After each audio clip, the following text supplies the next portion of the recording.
अल्हम्दुलिल्लाहि रब्बिल आलमीन।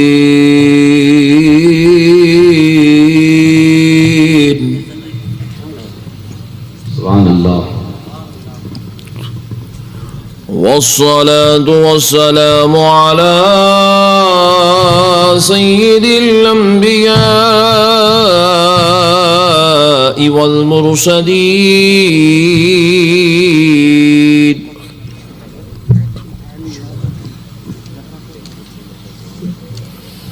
व अला आलिहि व अस्हाबिहि अजमईन अल-अक़रबीन।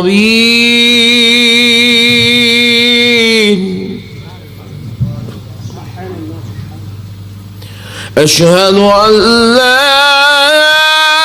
इलाहा इल्लल्लाहु वहदहु ला शरीका लहु व अशहदु अन्न सय्यिदना व नबियना व मौलाना मुहम्मदन अब्दुहु व रसूलुहु। अम्मा बअदु फअऊज़ु बिल्लाहि मिनश शैतानिर रजीम। बिस्मिल्लाहिर रहमानिर रहीम।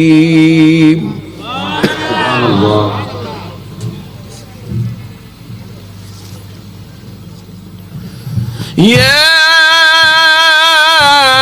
अय्युहल्लज़ीन आमनू या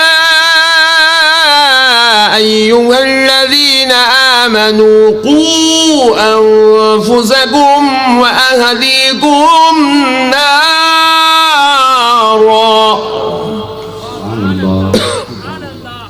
वक़ाल अल्लाहु अज़्ज़ व जल्ल फ़ी कलामिल्लाहिल क़दीम वल अज़ीम।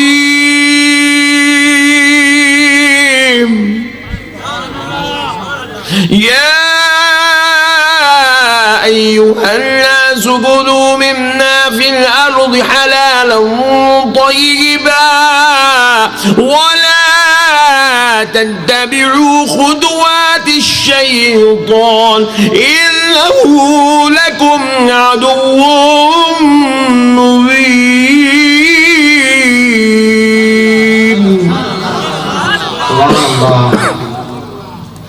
सदक़ल्लाहुल अज़ीम व बल्लगना रसूलुहुन नबियुल करीम व नहनु अला ज़ालिका लमिनश शाहिदीन वश्शाकिरीन वल्हम्दुलिल्लाहि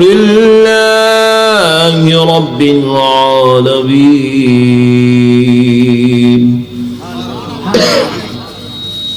मुहतरम सामईन इकराम,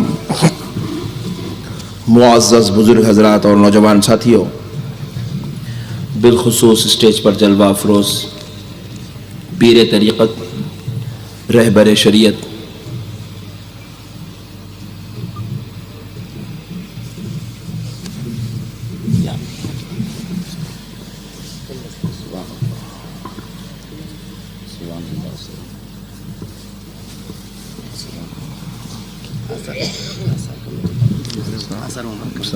सुभान अल्लाह। हमारे आसार मुबारक कमेटी के प्रेसिडेंट साहब जनाब अलहाज शुक्र नबी रसूल साहब हमारे मेहमान खुसूसी की गुलपोशी की नहीं। नारे तकबीर, नारे रिसालत, तहरीक सदाए अहले सुन्नत। पीर तरीक़त रहबर शरीयत सूफ़ी बासफ़ा हज़रत मोहम्मद ख़ान साहब क़िबला मद्दज़िल्लहुल आली दामाद बरकातुहुल आलिया सदर जलसा, हज़रत अल्लामा मौलाना हाफिज़ नूरुल हक़ साहब क़िबला, हज़रत अल्लामा मौलाना फ़ज़लुर रहमान साहब क़िबला, हज़रत अल्लामा मौलाना सैयद रहमतुल्लाह क़ादरी साहब क़िबला, हज़रत अल्लामा मौलाना हारून अशरफ़ी साहब क़िबला, हज़रत अल्लामा मुफ्ती महबूब रज़ा साहब क़िबला, हज़रत अल्लामा हाफ़िज़ बुक़ारी अय्यूब साहब क़िबला मद्दज़िल्लहुल आली दामाद बरकातुहुल आलिया व जुमला उलमाए तहफ़्फ़ुज़ अहले सुन्नत व जमीई मुंतज़िमीन सदाए अहले सुन्नत व अनंतपुर के दानिश्वरान कौम मिल्लत, आज बे इंतहा खुशी हुई कि अनंतपुर की इस मुक़द्दस ज़मीन पर रसूल आज़म रहमतुल लिल आलमीन सल्लल्लाहु अलैहि वसल्लम के उस शाक़ान रसूल के दरमियान हाज़िर होने की सआदत और तौफ़ीक़ नसीब हुई है। मैं दिल की गहराइयों से तहरीक सदाए अहले सुन्नत के तमाम अहबाब का शुक्रगुज़ार हूँ, जिन्होंने आज की इस बाबरकत और अज़ीम शान जलसे से ख़िताब करने के लिए मुझ नाचीज़ को दावत दी और अल्लाह रब्बुल इज़्ज़त ने अपने हबीब रहमतुल लिल आलमीन के सदक़े व तुफ़ैल से आज के इस बाबरकत जलसे में ख़िताब करने के लिए मुझे आने की तौफ़ीक़ अता फ़रमाई। मुअज़्ज़ज़ शामीन इकराम, मैं अदबन मुल्तमिस हूँ तमामी हज़रात का, ये जो जगह बीच में बनी हुई है, आप हज़रात अगर इस जगह को, ये जो रास्ता बना हुआ इसको अगर आप फ़िलअप कर लें तो इंशाअल्लाह ताला कोई जा भी नहीं सकेगा और अगर शैतान आना चाहे तो आ भी नहीं सकेगा।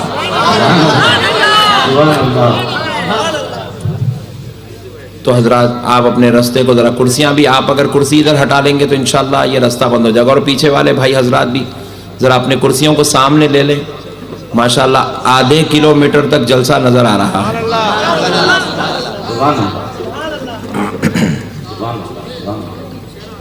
तो दूर जो भाई हजरात बैठे हैं उन हजरात से ख्वाहिश की जाती है कि वो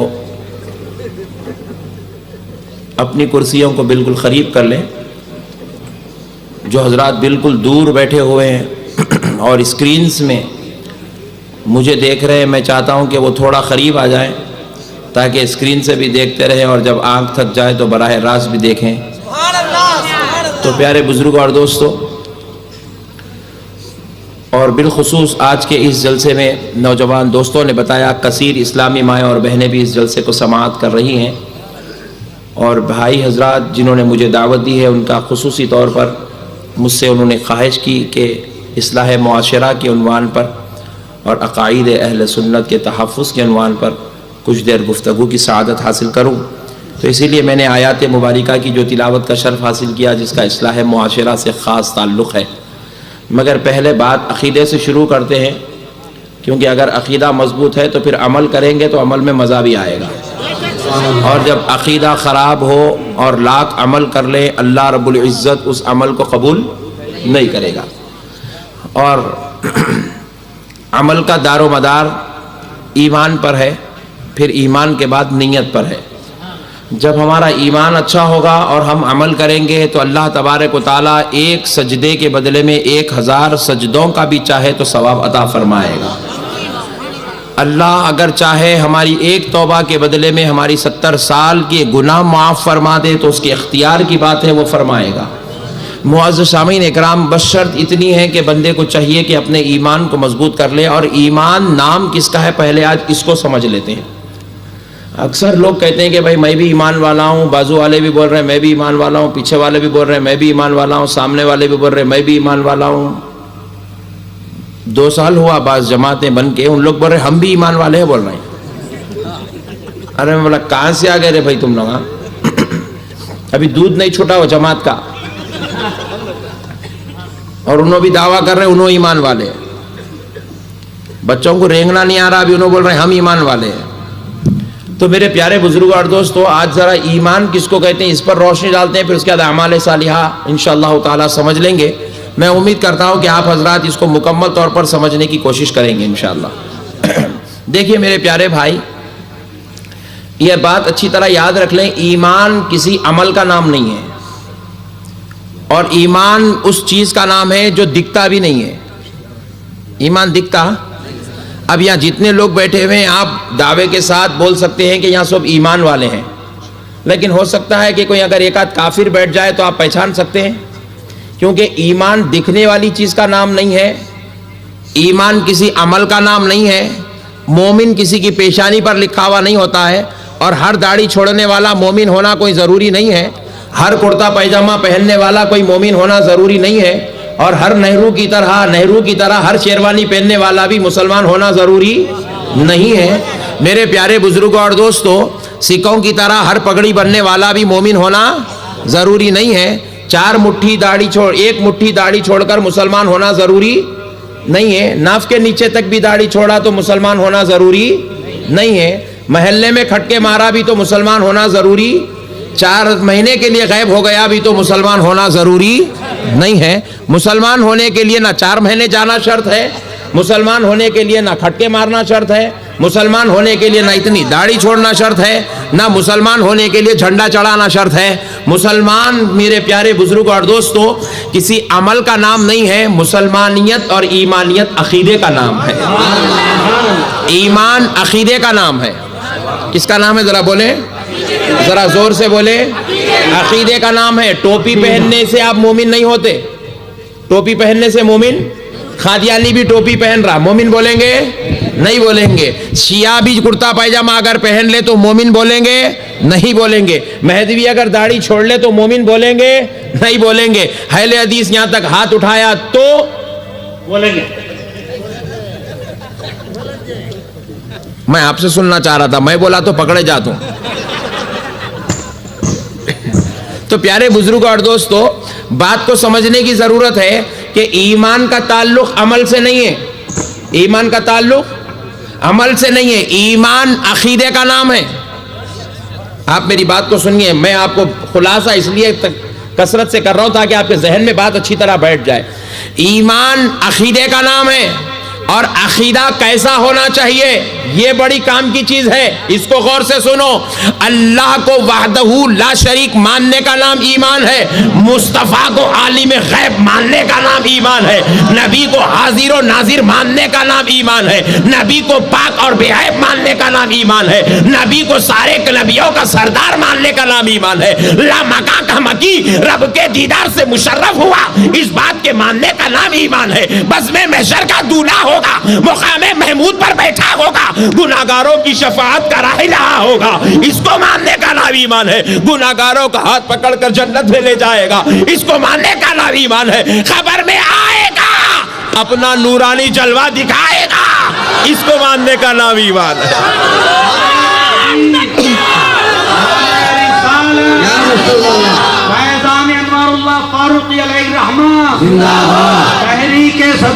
अहले सुन्नत अल्लामा अहमद नक्शबंदी साहब क़िबला। नमाज पढ़ने का नाम ईमान नहीं है। ये अलग बात है, ईमान वाला नमाज पढ़ता है। पॉइंट नोट किया जाए, क्योंकि इन लोग बहुत खतरनाक होते हैं। हौला बनाने की मशीनरी इन लोग पूरी बना के रखे हुए, भोलो भालों को पकड़ते हैं, हौला बना के उल्लू बना के छोड़ देते हैं। नमाज पढ़ने का नाम ईमान नहीं है। यह अलग बात है कि ईमान वाला नमाज पढ़ता है। रोजा रखने का नाम ईमान नहीं है। ईमान वाला है तो रोजा फर्ज है। हज करने का नाम ईमान नहीं है। जो ईमान वाला होता है उस पे हज फर्ज होता है। ज़कात देने का नाम ईमान नहीं है। तो अब जो ज़कात देता है वो वही देता है जो ईमान वाला होता है। ईमान वाले पे ज़कात फर्ज है। अरे जब नमाज पढ़ने का नाम ईमान नहीं है, रोजा रखने का नाम ईमान नहीं है, ज़कात का नाम ईमान नहीं है, हज का नाम ईमान नहीं है, तो फिर नादान तेरी जमात में जाने का नाम ईमान कहां से हुआ? बेगम को लेके मस्जिद को जाने का नाम ईमान कहां से हुआ? बुखारी के पीछे पड़ के पूरों का इनकार करने का नाम ईमान कहां से हुआ?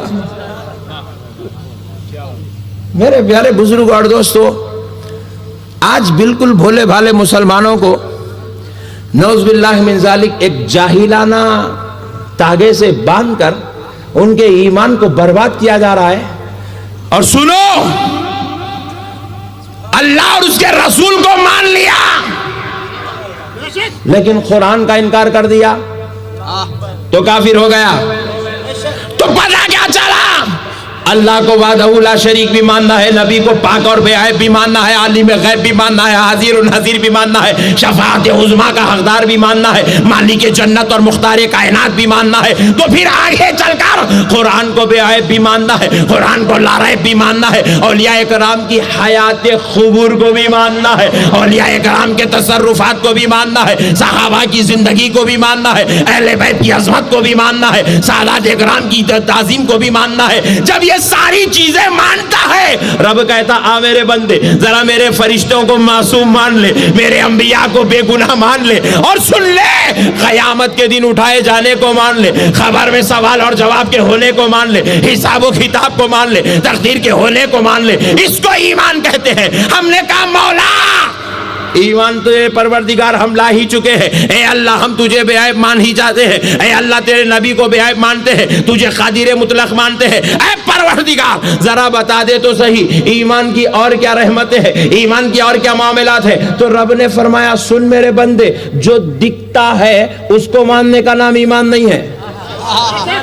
सूरज दिखता है, सूरज को मानने का नाम ईमान नहीं है। सूरज का इनकार कर दिया तो भी चलता। बात समझ में आई? ये अलग बात है, मेंटल कहलाएगा, मगर मुसलमान तो रहेगा। चांद दिखता है, दिखने वाली चीज को मानने का नाम ईमान नहीं। जन्नत नहीं दिखती है, मगर होने को मानने का नाम ईमान है। दोज़ख नहीं दिखती है, दोज़ख के होने को मानने का नाम ईमान है। क़यामत दिखती है, देखा? कौन देगा? हाथ उठाओ। कोई जमात वाला तो हाथ उठाओ। अरे डरा डरा के 40-40 दिन 4-4 महीने लेके जा रहे, देखा नहीं तो डरता कहीं को। प्यारे बुजुर्ग और दोस्तों, क़यामत दिखती नहीं है, मगर मानने का नाम ईमान है। अरे सुन ले नादान, गौसो ख्वाजा की खबर वाली जिंदगी दिखती नहीं है, मगर मानने का नाम ही ईमान रखा गया।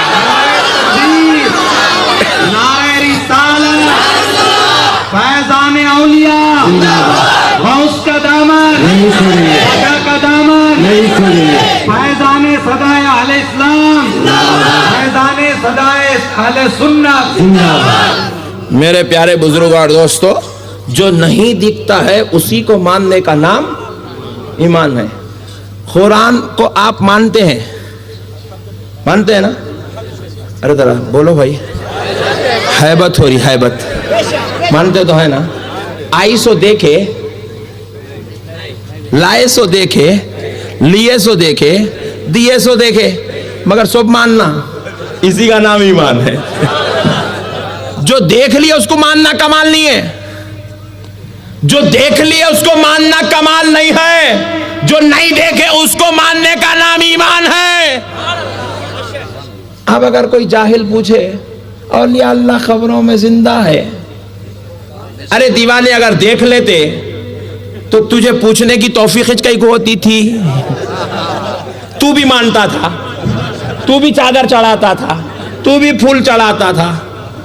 नहीं देखे और दिखता नहीं है, इसी को मानने का नाम ईमान है। मीलाद की जहां मजलिस होती है, क्या खूब फरमाया गया है, सुना है आप हर आशिक के घर तशरीफ लाते हैं, सुना है आप हर आशिक के घर तशरीफ लाते हैं, मेरे घर में भी हो जाए चरागा या रसूल अल्लाह। मीलाद की महफिल होती है, आशिक घर को सजा लेता है, लाइटिंग भी डाल देता है, खाने भी पकवाता है, गरीबों को बुला के खाना भी खिलाता है, घर को पुरनूर कर देता है, सजा सजा के रखता है, इत्र से मुनव्वर करता है, चांदनी लगाता है, नूर से मुनव्वर करता है। कोई जाहिल पूछता है ये करना कुरान में कहा है, ये करना हदीस में कहा है, ये करना इस्लाम में कहा है? अरे नादान, तू समझा नहीं है, ये हम कुरान हदीस पढ़ के नहीं कर रहे हैं। सुना है आप हर आशिक के घर तशरीफ लाते हैं, मदीने वाला आने वाला है, उसके इस्तिक़बाल में ये सजाया जा रहा है। अब अगर कोई जाहिल पूछेगा हुजूर आते हैं, हम बोले आते हैं, दिखते हैं, दिखे तो ईमान नहीं है, नहीं दिखना ईमान है, इसी को मानने का नाम ईमान है। अरे दिखे तो तू भी करता था, झगड़ा कहेगा था, झगड़ा तो ईमान पे है, अमल पे झगड़ा है क्या? मुअज्जिन की अज़ान सबको सुने आती है, पूरे 72 मुत्तफिक है, क्योंकि अज़ान दे रहा है, दिखता है। दिखी वाली चीज पर किसी को इख्तिलाफ नहीं है। नमाज पढ़ते हैं, दिखता है, दिखने पर इख्तिलाफ नहीं है। नबी आते हैं, नहीं दिखता है, इसी पर इख्तिलाफ है। और इसी इख्तिलाफ को मान लेने का नाम ईमान है। हम मान के मोमिन हो गए, तू लड़के बाहर निकल गया, सो है। जाहिलों का बाजार बना के रखे हैं दोस्तों। ईमान को इतने समझा दीवाना, मैं मुसलमान हूं। कैसा मुसलमान हुआ रे भाई तू? एक साहब बोले मैं खतना कराया, मैं मुसलमान। दीवाने, उसका नाम मुसलमान थोड़ी है। तू मुसलमान हुआ बोल के वो करे।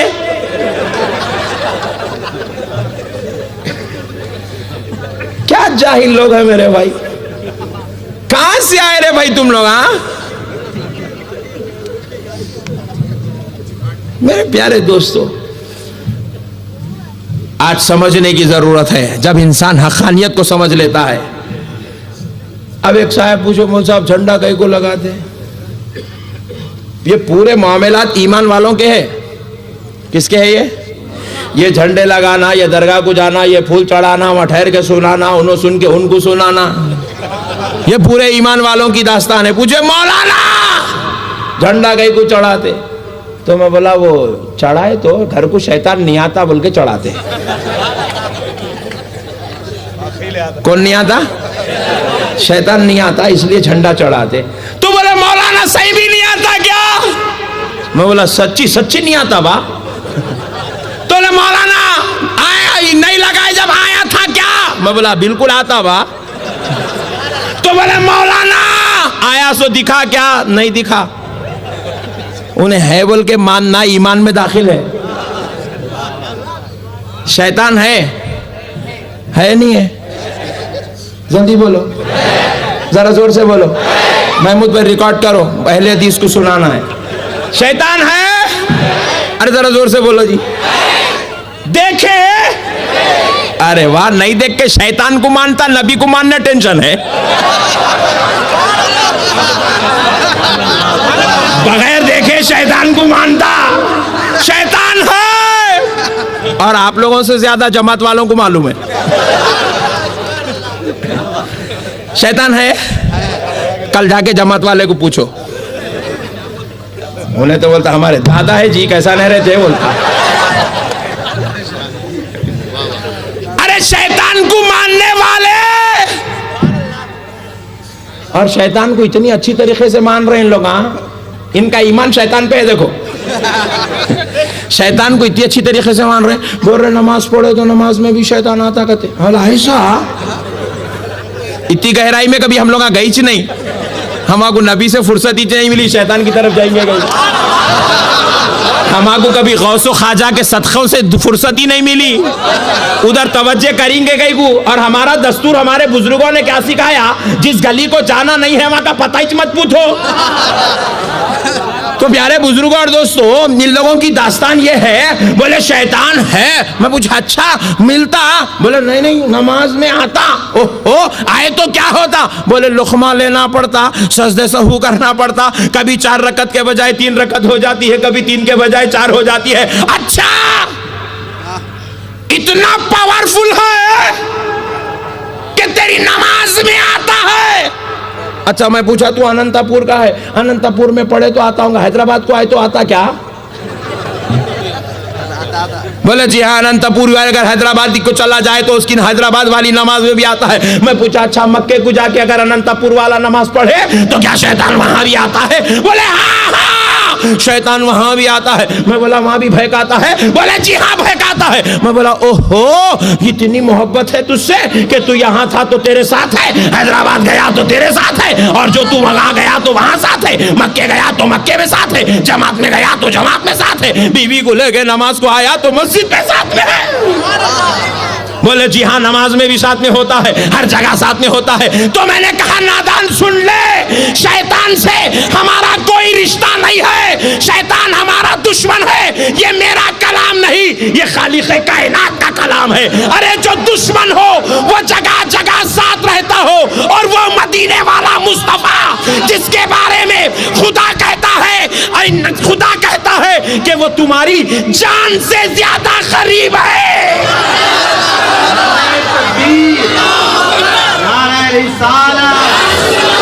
फैज़ाने अनवारुल्लाह फारूकी। अरे वो नबी जो जान से ज्यादा करीब है, जान से ज्यादा करीब है, जान से ज्यादा करीब है, वो नबी अगर घर में आ जाए तो क्या ताज्जुब की बात है, वो जलसे में आ जाए तो क्या ताज्जुब की बात है, वो महफिल नात में आ जाए तो क्या ताज्जुब की बात है, अरे वो गुलामों की नमाज जनाजा में आ जाए तो क्या ताज्जुब की बात है। शैतान को मानने तैयार है, नबी को मानने से टेंशन है। तो पता चला इसका ईमान शैतान पे है, और तुझे तेरा ईमान वाला शैतान मुबारक, मुझे मदीने वाला मुस्तफा मुबारक। मेरा ईमान मेरे नबी पे है, और बज़्म महशर में देखेंगे तुझे शैतान बचाएगा कि नहीं बचाएगा। क्या बचाएगा, क्या खाक बचाएगा। उन्हें बोलेगा हो बहुत सुनता था मेरी चल, दोज़ख में जा बोलेगा। और खुदा की कसम हम गुनाहगार, खताकार, सियाकार अपने बदकारियों को लेकर मैदान महशर की सख्तियों में, मैदान महशर की मुसीबतों की तड़पती हुई, चिल्लाती हुई धूप में, उस झुलसाती हुई धूप में जब परेशानी के आलम में भटक रहे होंगे, कोई हमारे बचाने वाला नहीं होगा। मगर सुनो सुनो, मेरा ईमान उस वक्त मेरा साथ देगा, और मदीने वाला मुस्तफा हमारा हाथ पकड़कर हमको जन्नत में लेकर जाएगा। यह है ईमान दोस्तों। नबी को मानने का नाम ईमान है। फरिश्तों को आप मानते हैं, फरिश्ते आपके साथ हैं? बोलो जी। हाँ, यहाँ जितने लोग यहाँ बैठे हुए उसके डबल तादाद में फरिश्ते बैठे हुए हैं, सबके साथ दो दो है, एक्स्ट्रा नहीं भी आए तो डबल है उन लोगों।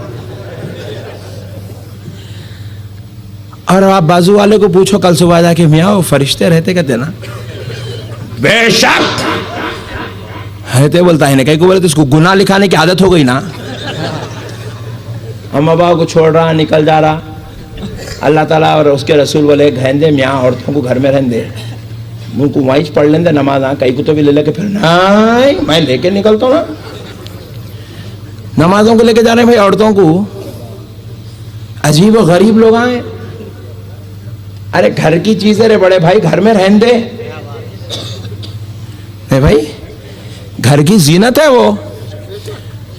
अल्लाह ताला उन लोगों के ऊपर आसानी करे, इन्हें उसको मुश्किल में तब्दील कर दे रहा। यहाँ होता नहीं होता, अनंतपुर में नहीं होता, अल्लाह करे कभी हो भी ना।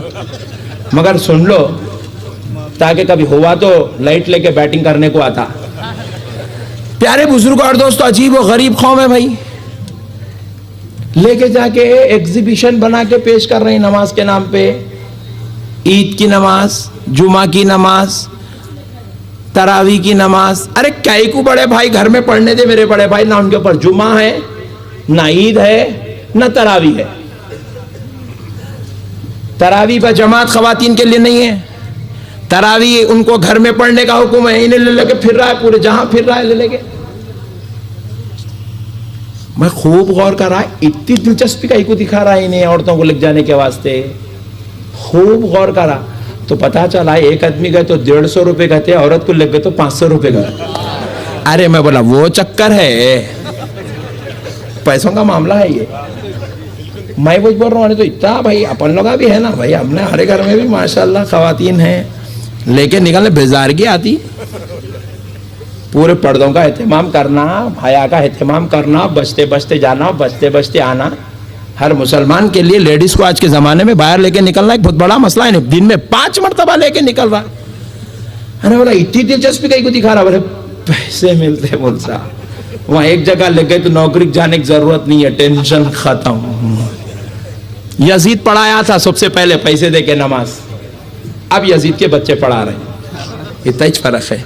तो बहरहाल प्यारे दोस्तों, ईमान दिख दिखता नहीं है, कबूल करना पड़ता है। दिखता नहीं है, कबूल करना पड़ता है। अब देखिए एक मसला और बताता हूं। अहले सुन्नत के मानने वाले सुन्नियों का ये ईमान है कि सरकार मज़ार अक़दस में लेटे हुए हैं और अपनी बारगाह में आने वाले गुलामों को देखते हैं। ईमान है नहीं है भाई, बोलो। तो हम लोग क्या करते, जाते वहाँ सरकार की बारगाह में ऐसा गर्दन झुका के अदब से जालिया मुबारक के सामने खड़े हो जाते। अब मुतव्वे को टेंशन होते रहती, हराम, लो शराब पी रही हराम होने, क्या कर रहे थे बड़े भाई? हराम कैसा हो मेरे भाई? ये इतने बेवकूफ हो गए जिहालत के गड़े में गिर के, ना इनको हराम की तारीफ मालूम है, ना नाजायज की तारीफ मालूम है, ना फर्ज की तारीफ मालूम है, ना सुन्नत की तारीफ मालूम है। जो मुंह को आया बस पुकारते रहते हराम। मैं पूछा कहेगा हराम? बोले नबी की तरफ चेहरा करना हराम है, नबी की तरफ चेहरा करना हराम है, किबले की तरफ करो। पकड़ते जाते पलटाते जाते, पकड़ते जाते पलटाते जाते, सरकार की तरफ चेहरा ही कर रहे थे। तो मैं पूछा मियां तुम्हारा अकीदा नबी के ताल्लुक से क्या है? बोले नौज बिल्लाह मर गए, मुर्दा है, ला इलाहा इल्लल्लाह मोहम्मद रसूलुल्लाह। तो मैं बोला अगर मुर्दा है तो फिर टेंशन कहीं को है? नहीं भाई, भाई अब मैं आपकी तरफ चेहरा करके बैठा हूं, आप मेरी तरफ चेहरा करके बैठे, क्यों? क्योंकि मैं आपको जिंदा समझता हूं, आप मुझे जिंदा समझते हैं। अब मैं आपको देख रहा हूं, आप मुझे देख रहे हैं, मैं आपको सुन रहा हूं, आप मुझे सुन रहे हैं, तो कुछ कनेक्शन जुड़ रहा है। और ये जब कनेक्शन जुड़ता है तो अकीदा मजबूत हो रहा है, कुरान और हदीस, दीन और इस्लाम को समझने का मौका मिल रहा है। तो अगर आप सो रहे हो तो फिर आपकी तरफ चेहरा करने का मकसद ही बेकार है कि नहीं है?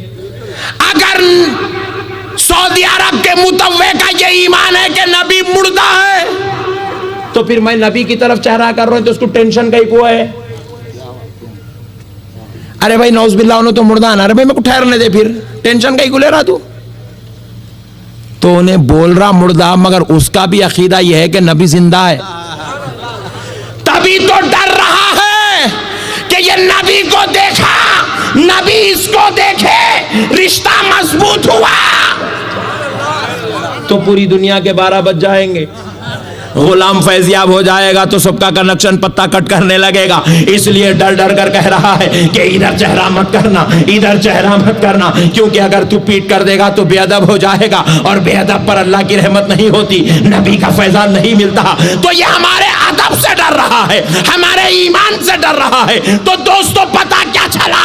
ईमान उस अमल का नाम नहीं, ईमान किसी अमल का नाम नहीं है, ईमान अकीदे का नाम है। और जिसका अकीदा मजबूत होता है वही उतना ईमान वाला होता है। जिसका अकीदा जितना मजबूत होगा उसका ईमान भी उतना मजबूत होगा। ऐ मेरे दोस्तों, दुनिया कुछ भी कह ले, अपने ईमान को बचा लो, अपने ईमान को संभालो। इसलिए संभालो कि दोस्तों सुनो, मरने के बाद बीवी साथ नहीं आएगी, आएगी, भाई साथ आएगा, बहन साथ आएगी, रिश्तेदार साथ आएंगे, दोस्तों अहबाब साथ आएंगे, कोई भी साथ नहीं आएंगे, मगर कुर्बान जाइएगा। जैसे ही खबर में लेटेंगे मदीने वाले मुस्तफ़ा बचाने के लिए आ जाएंगे, महशर में उठाया जाएगा तो गौसे आजम बचाने आ जाएंगे, इधर से गरीब नवाज बचाने आ जाएंगे, इधर से अल्लाह के महबूब औलिया बचाने के लिए आ जाएंगे, उधर से बाउद्दीन नक्शबंद बचाने आ जाएंगे, इधर से शहाबुद्दीन सोहरवर्दी बचाने के लिए आ जाएंगे। अरे जब कोई और ना बचाए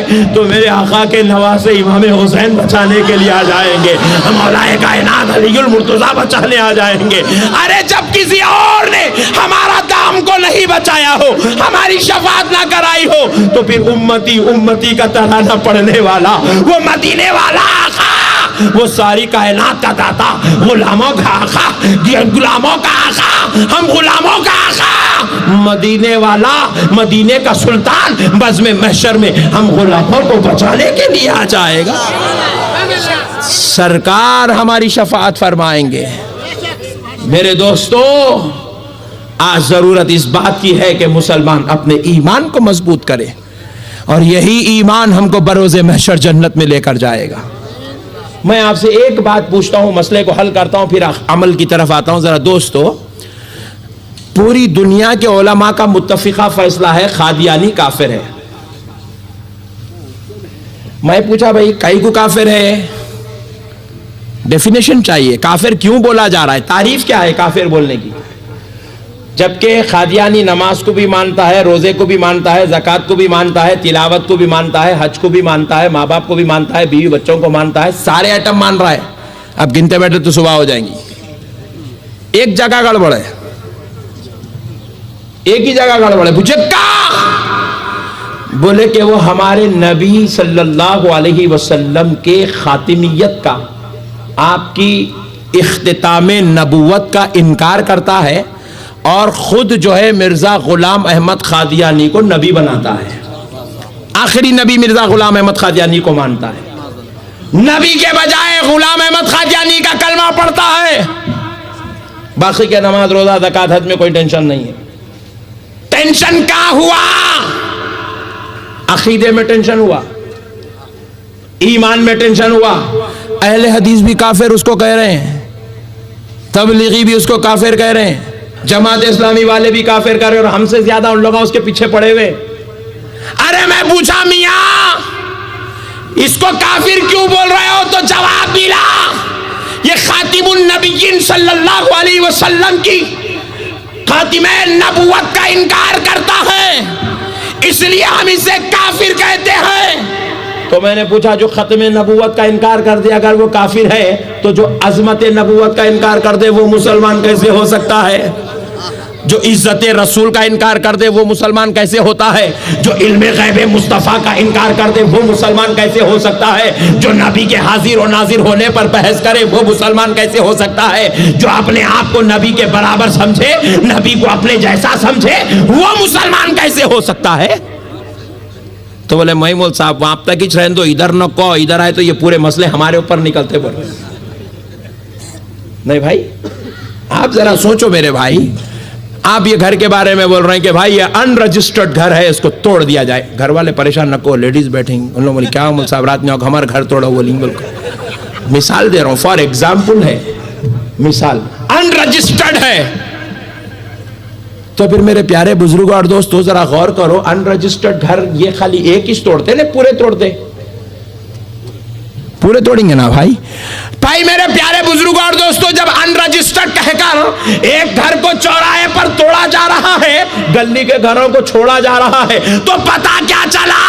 मक्कारी हो रही है, फरेब हो रहा है, शरारत हो रही है, बेईमानी हो रही है। अरे जब नबी की नबुवत का, खातिमियत का अगर कोई इनकार कर दे, वो अगर काफिर है, तो फिर ज़ाते रिसालत की अजमत का इनकार करके कोई मुसलमान कैसे हो सकता है? नबी की अजमत का इनकार करके, नबी की इज्जत पर कोई उंगली उठा के मुसलमान कैसे हो सकता है?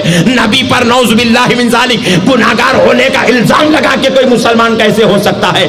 नबी पर नौजुबिल्लाह कोई अपने जैसा होने का इल्जाम लगाकर मुसलमान कैसे हो सकता है? तो मानना पड़ेगा मेरे प्यारे बुजुर्ग और दोस्तों, आज मुआशरे के अंदर जितनी भी जमातें बनती चली जा रही है, हर एक का मकसद नमाज पढ़ाना नहीं है, रोजा रखाना नहीं है, ज़कात दिलाना नहीं है, गरीबों की मदद करना नहीं है, मस्जिदों को आबाद करना नहीं है, बल्कि इनका मकसद क्या है? इनका मकसद नई जमात बनाकर उम्मत को नौजुबिल्लाह नबी की अजमत से दूर करना, नबी की मोहब्बत से दूर करना, नबी की ताज़ीम से दूर करना, औलिया इकराम की बारगाहों से दूर करना, गौसो ख्वाजा के फैजान से दूर करना, मज़ारात औलिया के तसर्रुफात के हुसूल से दूर करना, इनका मकसद बन गया है। इसीलिए इन्होंने नई नई जमातें बनाकर उम्मत के बीच में एक नए नए अंदाज में आते हैं, नए नए स्टाइल में आते हैं, नए नए काम लेकर आते हैं। देखो मेरे प्यारे बुजुर्ग और दोस्तों, जिस तरह आजकल की एक नई नई कंपनियां बनती है, एयरटेल एक कंपनी है जो आपको जो है नेटवर्क पेश करती है,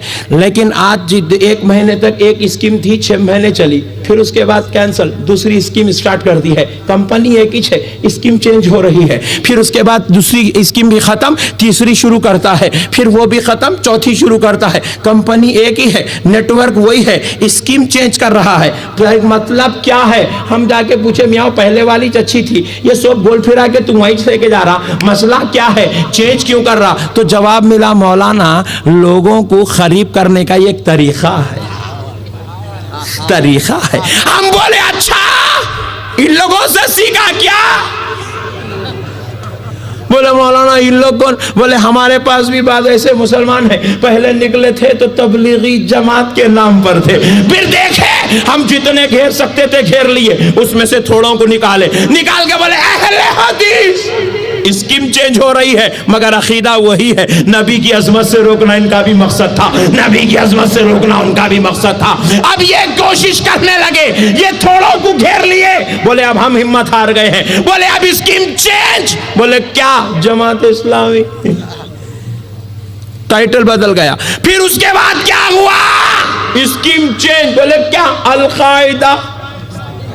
ओहो, मैं बोला अम्मा डेंजर दिख रहा है। फिर अब उन्हें अमेरिका बोला नहीं इसको मैं मारता हूं। बोला सुननी है तुम लोग उसको देख लो, इसको मैं देखता हूं। मारा मारा मारा, स्कीम चेंज। अरे बोला ये कौन? दाइश। बात समझ में आई? अब फिर स्कीम चेंज नहीं अब बनी। रोजाना एक नई नई जमात निकलती जा रही, रोजाना एक नया नया दहशतगर्द ग्रुप निकल रहा है और सबका टारगेट एक है, सुन्नी मुसलमान को दरगाह से रोकना। इन्हें दरगाह से रोका, उन्हें दरगाह को उड़ा दे रहा। सबका मकसद एक है। मेरे प्यारे बुजुर्ग और दोस्तों, पता क्या चला? अल्लाह कह रहा है, अपने हबीब के जरिए से कहलवा रहा है, हबीब बता दो क़यामत के करीब एक ऐसा ज़माना आएगा, ईमान को संभालना वैसे ही मुश्किल हो जाएगा जैसे हथेली में अंगार के डल्ले को संभालना मुश्किल हो जाता है। आज यही वो दौर आ गया है दोस्तों।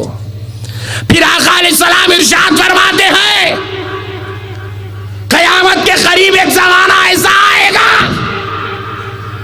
दिन में सुबह उठने वाला उठेगा ईमान की हालत में, लेकिन जब रात में सोएगा तो कुफ्र की हालत में, और फिर उसके बाद रात में सोएगा ईमान की हालत में तो फिर उठेगा कुफ्र की हालत में।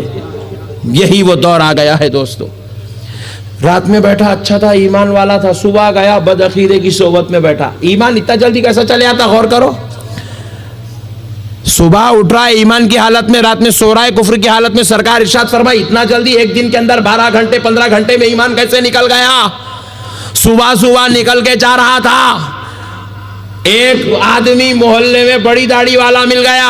इन्हें समझा अच्छा मुसलमान है, सलाम कर रहा है, इन्हें पलट के जवाब दिया। बोले बाबू जरा 2 मिनट साइड में लिया। मैंने बोला इतने बड़े मौलवी साहब हैं, अदब के बारे रुक गए। अनंतपुर का शरीफ मुसलमान अदब की ताकत रुका, क्योंकि दरगाहों को देखकर ताजीम करना सीखा था।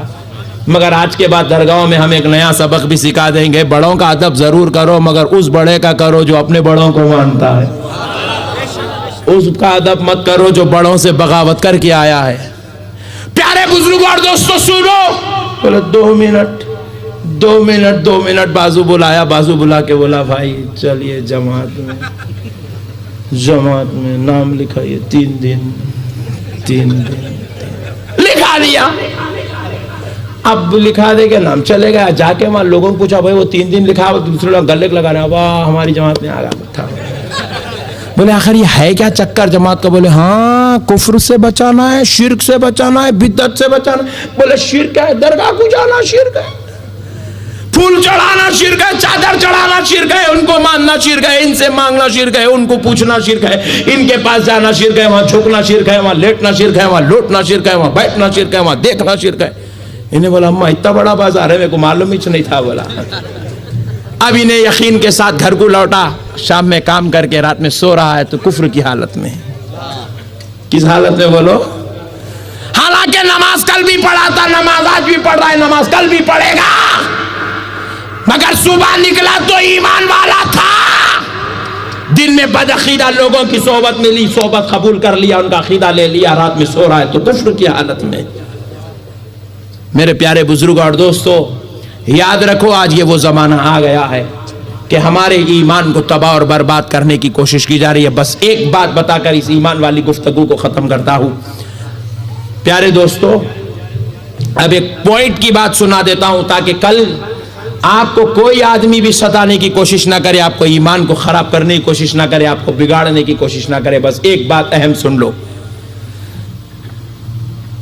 हक और ईमान की बात तो यह है, जाते मुस्तफ़ा को अपनी जान से ज्यादा अजीज जानने का नाम ईमान है। हक और ईमान की बात यह है, सरकार को अपनी जान से ज्यादा अजीज रखने का नाम ईमान है, सरकार को मानने का नाम ईमान है। अब इसमें से हो सकता है किसी को इतराज भी हो रहा हो, बोले मौलाना ये क्या बात बता दी, अल्लाह भी तो है ना, आप सरकार सरकार सरकार बोल रहे हैं, खाली ये सुन्नियों से यही मुसीबत है, खाली नबी नबी बोलते, अल्लाह भी तो है ना। तो मैं बोला अल्लाह के होने का इनकार किसको है भाई? उन्हें झाड़ को बट्टू लगा रहा, मगर उन्हें भी बोलता अल्लाह है बोल के। उन्हें सूरज की पूजा कर रहा, मगर उन्हें भी बोलता अल्लाह है बोलकर। अरे अल्लाह के होने का इनकार किसी को नहीं है, मगर नबी की अजमत का इनकार होता है। नबी की शान पर जो है उंगली उठाई जाती है, नबी की इज्जतों ताजीम पर एतराज होता है। तो इसीलिए रब ने भी कानून बना दिया, जो मेरे नबी को मान ले वही ईमान वाला है। प्यारे दोस्तों, हुआ क्या, मसला यूं था, समझाने के लिए अर्ज कर रहा हूं। एक बच्चा है, गैर मुस्लिम था, चाहा कि मैं ईमान ला लूं, मोमिन बन जाऊं, मुसलमान बन जाऊं, ईमान वाला हो जाऊं।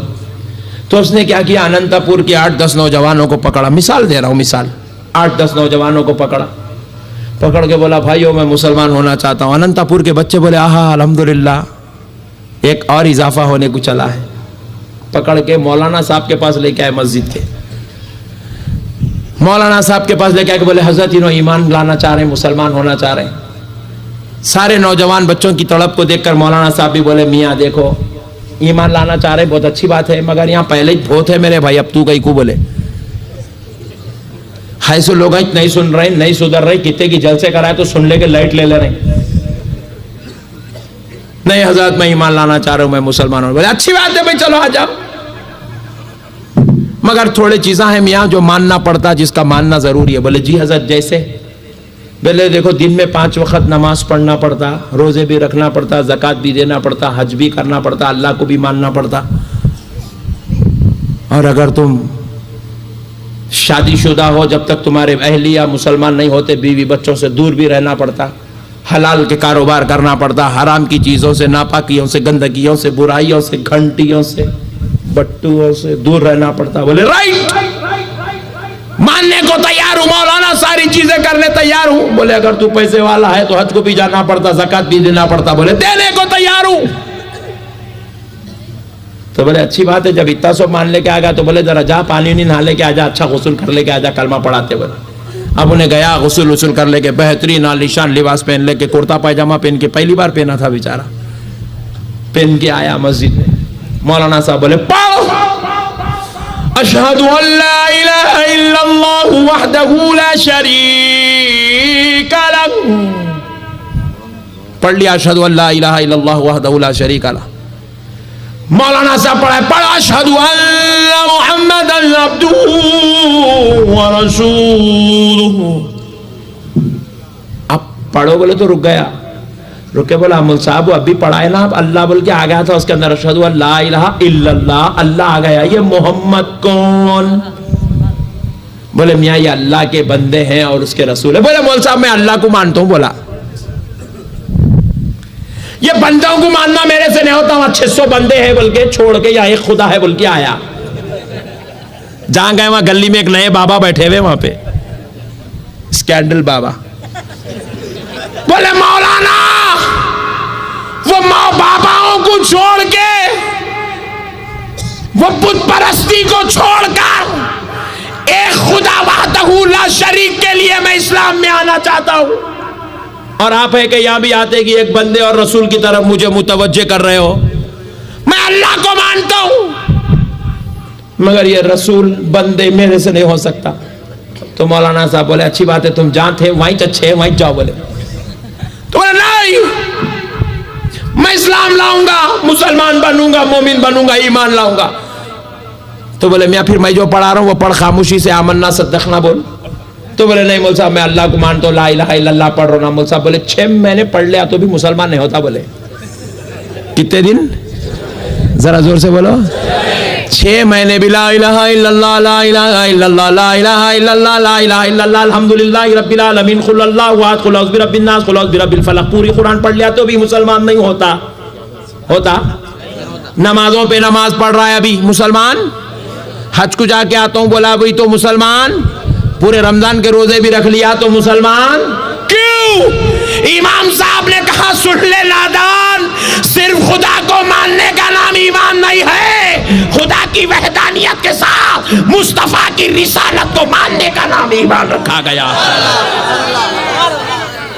नारे तकबीर, नारे रिसालत, फैज़ाने जामिया निजामिया। ये किसने कानून बनाया? ये किसी मुफ्ती साहब का बनाया हुआ कानून है? ये किसी दुनिया के मौलवी का बनाया हुआ कानून है? ये किसी मुर्शिद या वली का बनाया हुआ कानून है? ये गौसो ख्वाजा का दिया हुआ कानून है? नहीं नहीं, खुदा की कसम, ये किसी जमात का बनाया हुआ कानून नहीं है, ये खुदा का बनाया हुआ कानून है। रब्बे करीम ने कहा जो मेरे मुस्तफा को नहीं मानता वो ईमान वाला नहीं हो सकता है। वो लाख खुदा को मानता फिरे, वो लाख नमाज पढ़ता फिरे, वो लाख रोजा रखता फिरे, वो लाख हज करता फिरे, उस वक्त तक मुसलमान नहीं हो सकता जब तक सच्चे दिल से मुस्तफा जाने रहमत का कलमा नहीं पढ़ लेता है। दोस्तों, ये खुदा का बनाया हुआ कानून है। अब जरा गौर तो करो, हम अल्लाह के दरबार में हाथ जोड़कर हाजिर हो गए, मौला तेरी रहमत के सदके जाओ, है अल्लाह वो तेरा बंदा है मौला। दोस्तों, ये खुदा का बनाया हुआ कानून है। अब जरा गौर तो करो, हम अल्लाह के दरबार में हाथ जोड़कर हाजिर हो गए, मौला तेरी रहमत के सदके जाओ, है अल्लाह वो तेरा बंदा है मौला, तुझे मान रहा है ना, तुझे भी मान रहा है, क़यामत को भी मान रहा है, नमाज पढ़ने तैयार है, रोजा रखने तैयार है, ज़कात देने तैयार है, इबादत करने तैयार है, माँ बाप की खिदमत करने तैयार है, बीवी से दूर रहने तैयार है। मेरे मौला, तू उसको ईमान वाला होने का शर्फ क्यों नहीं देता? तो रब जवाब देता है, बंदे मुझे मानना क्या कमाल की बात है, मुझे मानना क्या कमाल की बात है। बड़ी नाजुक गुफ्तगू कर रहा हूं, बड़ी गौर से सुनो दोस्तों। रब ने कहा बंदे मुझे मानना क्या कमाल की बात है, नहीं मानता तो मैं मनवाना जानता हूं, बोल रहे अल्लाह ताला। हम बोले मौला कैसे? तो बोले अगर सिंगल को मनवाना है, सिंगुलर किसी एक को, तो रब कह रहे उन्हें हाईवे पे जा रहा है, ऐसा यूं लारी यूं कट मार के यूं निकली तो उन्हें अल्लाह पुकारता, नहीं पुकारता? बोलो ना जी। खाली ये कट मारते कि कोई भी बीवी बच्चे अम्मा बाप कोई अल्लाह अल्लाह बोले मेरे को आता मनवाने, इन्हें नहीं बोला तो मैं बोलने लगा तो ना, नहीं ये सांस की नाली है, यहाँ ऐसा हाथ रखे अल्लाह, बोले फरिश्ते दर रहे पकड़ के छोड़, बोले इसको ऐसा पकड़ के छोड़ दे रहा अल्लाह। अब बीवी याद नहीं आती, बच्चे याद नहीं आते, अल्लाह याद आता। अल्लाह बोले मेरे को मनवाना क्या कमाल की बात है, यूं एक सेकंड में मनवाता हूं मैं कुदरत को, मेरी बड़े बड़ों को मनवा लिया हूं, इससे मनवाना क्या कमाल की बात है। बोले ये सिंगल था, अब जमात को मनवाना है, पूरी जमात को, पूरे अनंतपुर को खुदा की खुदाई मनवाना, तो अल्लाह कहता है मेरे लिए क्या कमाल की बात है। 3 बजे रात को अनंतपुर में यूं झटके दिया जलजले के, पूरे फजर में दिखते नहीं दिखते, यूं यूं हुआ पूरे फजर, अल्लाह माफ, अल्लाह बोले आता मेरे को मनवाना क्या कमाल, ढील दे के रखा सो सब ये मुझे मानना क्या कमाल की बात है मेरे बंदे, मगर मेरा मुस्तफा रहमतुल लिल आलमीन है, वो किसी को तकलीफ नहीं देता, वो किसी की रगों पे हाथ नहीं रखता, वो किसी को अपनी तरफ से तकलीफ नहीं देता। अरे वो तो ऐसा रहमत वाला है, बू जहल के लिए भी रहमत है, बू लहब के लिए भी रहमत है, वो भाई इब्ने काब के लिए रहमत है, वो अबू बकर के लिए रहमत है, वो उमर के लिए रहमत है, वो धूपों की में रहने वालों के लिए, गरीबों के लिए रहमत, अमीरों के लिए रहमत, सारी कायनात के लिए रहमत है। अरे जो उसको मान ले वही ईमान वाला है, जो उसको मान ले वही ईमान वाला है। ये कानून किसी मुल्ला का बनाया हुआ नहीं है, ये खुदा का बनाया हुआ कानून है। जाते रिसालत को रब ने ईमान की मरकजियत अता फरमाई है। मरकज ईमान जाते मुस्तफा है दोस्तों, सरकार को छोड़ के क़यामत तक कोई मुसलमान हो ही नहीं सकता, ना अब तक हुआ ना क़यामत तक हो सकता। और ये इतनी जाहिल कौम है मेरे भाई, ये खैर इनका बीच बीच में नाम लेके अपना मूड कहीं को खराब करूं मैं। ये बाजू वाले पूरे, अब बाजू वाले बोले तो इधर उधर नको देखा, वो बाजू वाले जो आज नहीं आए उनकी बात बोल रहा हूं। वो बाजू वाले जो 72 है, 72 जमातों की शक्ल में बदले हुए हैं, फैले हुए हैं। प्यारे दोस्तों, ये कितने बेवकूफ जाहिल लोग हैं कि नौज बिल्लाह मिन ज़ालिक ये मसला ही नहीं समझे और कहते हैं कि नबी नौज बिल्लाह अनपढ़ है, हमारी तरह है, नबी की कोई अजमत नहीं है, नबी हमारे जैसे। अरे मैं बोला मियाँ, अगर तू नबी को नौज बिल्लाह अनपढ़ बोलता है तो फिर नबी का कलमा कहीं को पढ़ता है? नहीं भाई, ला इलाहा इल्लल्लाह मुहम्मदुर रसूलुल्लाह। अच्छा, कलमा भी पढ़ता फिर अनपढ़ भी बोलता, कुछ तो भी एक बोल रहे भाई। नहीं, अगर आप बोले बच्ची अंधी भी है, लंगड़ी भी है, लुल्ली भी है, मगर मैं शादी कर लेता हूं, होता ऐसा? बोलो ना जी, इतने तजुर्बेकार लोग बट एक तो भी हुआ ऐसा? ऐसा नहीं होता जी। मेरे दोस्तों, अरे जिससे शादी किया जाता है पूरी दुनिया कोशिश कर लेती है कि उसमें ऐब जितने कम हो सकते हो मुनासिब है, बल्कि बाज लोग तो अल्हम्दुलिल्लाह पूरी कोशिश कर रहे हैं बेऐब नूरे मुजस्सम मिल जाए। तो मगर मेरे दोस्तों, अरे इंसान बेऐब को अपने लिए पसंद करता है, ऐब वाली लड़की से शादी करना पसंद नहीं करता। और फिर इन्हें कैसा मुसलमान है जी, नबी के अंदर ऐब भी निकालता है कि नबी गुनहगार है और फिर नबी का कलमा भी पढ़ता है। अरे मैं बोला नादान, कलमा ऐसे का पढ़ जो बेऐब है। तो एक काम कर, तू जाके तेरी जमात में ढूंढ, तेरे अमीर साहब कौन तो भी मिल गए, मुल्ला जी मिल गए, हफीज़हुल्लाह ताला मिल गए, शेख साहब मिल गए, मदनी साहब मिल गए। इन लोगों का मदनी लिख लेते हैं, तुम इधर उधर नको जाओ, कौन से भी तू साहब मिल गए तो उनका ना कलमा पढ़ ले। नबी के बारे में बोलता नबी गुनहगार थे, अरे फिर गुनहगार का कलमा पढ़ता गए गु, ऐसे का कलमा पढ़ जो ईमान वाला भी है, जो अजमत वाला भी है, जो शराफत वाला भी है। मगर खुदा की कसम, हम जिस नबी का कलमा पढ़ते हैं अल्लाह ने उसका नाम मोहम्मद रखा है, और मोहम्मद उसी को कहते हैं जो हर ऐब से पाक होता है, हर खता से पाक होता है, हर लग़्ज़िश से पाक होता है, हर गुनाह से पाक होता है। अल्लाह जिसको बेऐब बनाया, खुदा की कसम अल्लाह ने उसका नाम मोहम्मद रखा है। मेरे प्यारे भाइयों, आज लोग मसला ही नहीं समझे, जिसकी वजह से बहकते चले जा रहे हैं। कितनी बुरी बात है, आप बताएं। नबी में ऐब बयान करते हैं और फिर उसके बाद कहते हैं कि हम ईमान वाले भी हैं। तो इसलिए मेरे प्यारे भाइयों, अल्लाह और उसके रसूल का वास्ता, इनकी खताओं से, इनकी गलतियों से, इनकी बेईमानियों से अपने आप को बचाओ। यही ईमान है दोस्तों। अब आइए जरा अमाल सालिहा पर रोशनी डालते हैं। अल्लाह रब्बुल इज्जत ने इरशाद फरमाया, या अय्युहल्लज़ीना आमनू क़ू अन्फुसकुम व अहलीकुम नारा। ऐ ईमान वालो, खुद भी दोज़ख की आग से बचो और अपने घर वालों को भी बचाओ। खुद भी बचो और अपने, जरा जोर से बोलो, अपने घर वालों को बचाओ। ये अल्लाह फरमा रहा है। अल्लाह हमको हुक्म दे रहा है दोज़ख की आग से बचो और अपने घर वालों को भी बचाओ। दोज़ख की आग से बचना तो बहुत दूर की बात है। मैं बाज़ मुसलमान को देख रहा हूं दुनिया की आग से भी नहीं बच रहा है।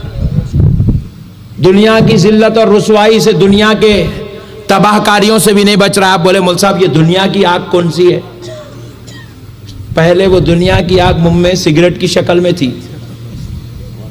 नहीं, और अब गुटके की शक्ल में है, और फिर उसके बाद वो शक्लें और इख्तियार करते करते शराब की शक्ल में भी है, ड्रग्स की शक्ल में भी है, अफीम की शक्ल में भी है, जर्दे की शक्ल में भी है, गांजे की शक्ल में भी है। ये जितने आइटमों के मैं नाम ले रहा हूँ, इनके बारे में डॉक्टर्स का और साइंस का कहना यह है कि अगर किसी की उम्र 60 साल लिखी हुई है, ये इस्तेमाल करने वाला 45 में चले जाता। कहते मेरे प्यारे बुजुर्गों और दोस्तों, मुझे बड़ा ताज्जुब होता है उन लोगों पर जो ये गुटके खाते हैं। क्या मजा है मेरे भाई इसके अंदर? चाय पी रहे बोले तो जरा समझ में तो भी आ रहा, शक्कर है उसके अंदर, पत्ती है, दूध है, मिला है, पी रही, कुछ तो भी जा रहा पेट में, समझ में आने वाले। खाना खा रहे बोले तो समझ में आ रहा, अंडा तले बोले तो समझ में आ रहा। ये गुटके में क्या है जी? मैं कुछ समझाओ जी भाई, इसमें क्या रखा हुआ है? 70% नौजवान इस लानत में फंसते चले जा रहे हैं। और यकीन जानिए, अल्लाह गवाह है, मैंने 2 दिन पहले एक अजीज है हमारे, उनको कॉल किया। मैं उनको जैसे ही वो मुझे फोन उठाए, मेरा फोन उठाए, एकदम हैबत के आलम में बात कर रहे हैं, हैबत के आलम में परेशान। बोले क्या बात है भाई, इतने क्यों परेशान है? तो बोले मौलाना बड़ा परेशान हूं। बोले क्या हुआ? तो बोले मेरे दामाद साहब को जो है कैंसर हो गया है। अरे बोला इतना जवान बच्चा, 2 छोटे छोटे बच्चों का बाप, इसको कैंसर कैसे हुआ? कौन सा मर्ज मुब्तला है? कौन से मर्ज में मुब्तला है? तो जवाब मेरा, मौलाना कोई और मर्ज नहीं है। मतलब मैंने समझा जिगर का कैंसर होगा या खून का कैंसर होगा या हड्डी का कैंसर होगा। बोले नहीं मौलाना, वो अक्सर गुटखा खाया करता था या मुंह में रखता था, वो गुटखा मुंह में रखते रखते रखते मुंह में कीड़े पैदा हुए और वो जो है लोग इसको इन्फेक्शन कहकर दवा देने लगे, वो फैलता हुआ रीढ़ की हड्डी में उतर गया। मैं पूछा कोई इलाज? तो डॉक्टर्स ने कहा है कि इसको घर ले जाओ। हमने कहा कि हम जितना पैसा चाहे लगाने को तैयार, इसको बचाओ। तो जवाब मिला 1 करोड़ रुपया भी अगर तुम लगाओगे तो तुम इसको नहीं बचा सकते, क्योंकि कैंसर की इंतहा को पहुंच चुका है।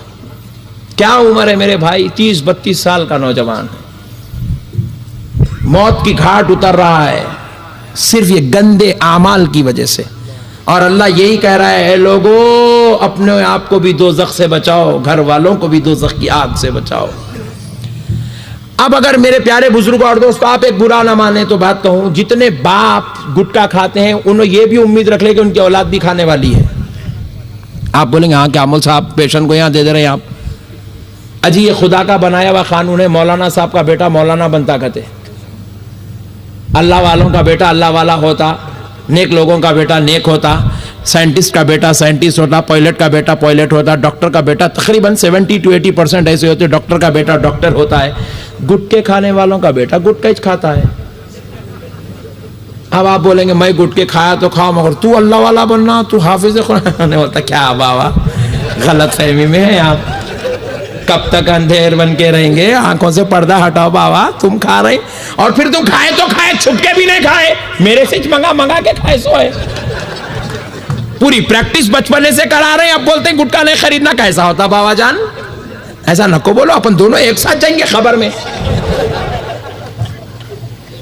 मेरे भाइयों ये गंदी आदत छोड़ो, ये मुसलमान की शान है। हम लोग ये कामा करने पैदा नहीं हुए जी, गुटके खाने, सिगरेटा पीने, जर्दे खाने, गंजे फूकने, वो जाके स्नोकर्स खेलने, वो रेसिंग लगाने, वो डोमना खेलने, वो बीट लगाने, ये गंदे कामा करने पैदा हुए मुसलमान। अरे अल्लाह ने हमारी पैदाइश का मकसद कुरान पाक में बयान किया। रब इरशाद फरमाता है, वमा खलक़तुल जिन्न वल इंस इल्ला लियअबुदून।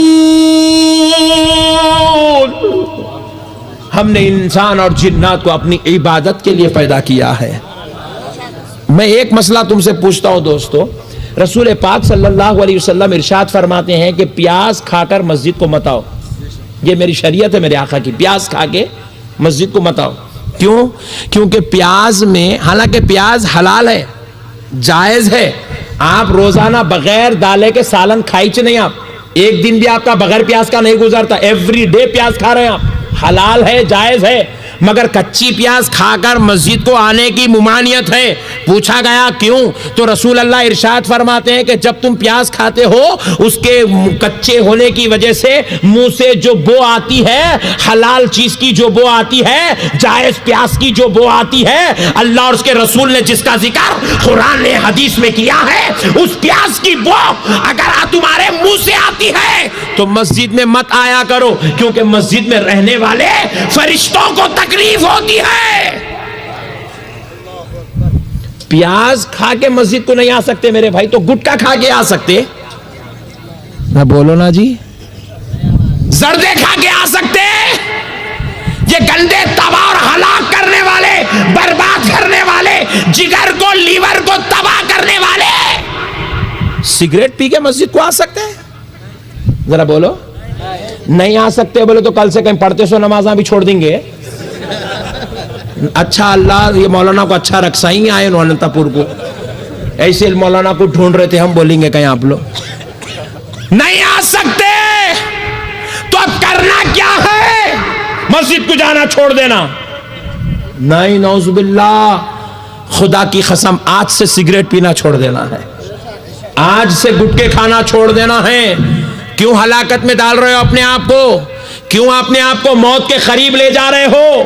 क्यों अपने आप को खुदकशियों के गढ़ों में डाल रहे हो? मुसलमानों, तुम्हें अल्लाह और उसके रसूल का वास्ता, तुम गुटके खाने पैदा नहीं हुए हो, तुम अपने रब की दीन का झंडा बुलंद करने के लिए पैदा हुए हो।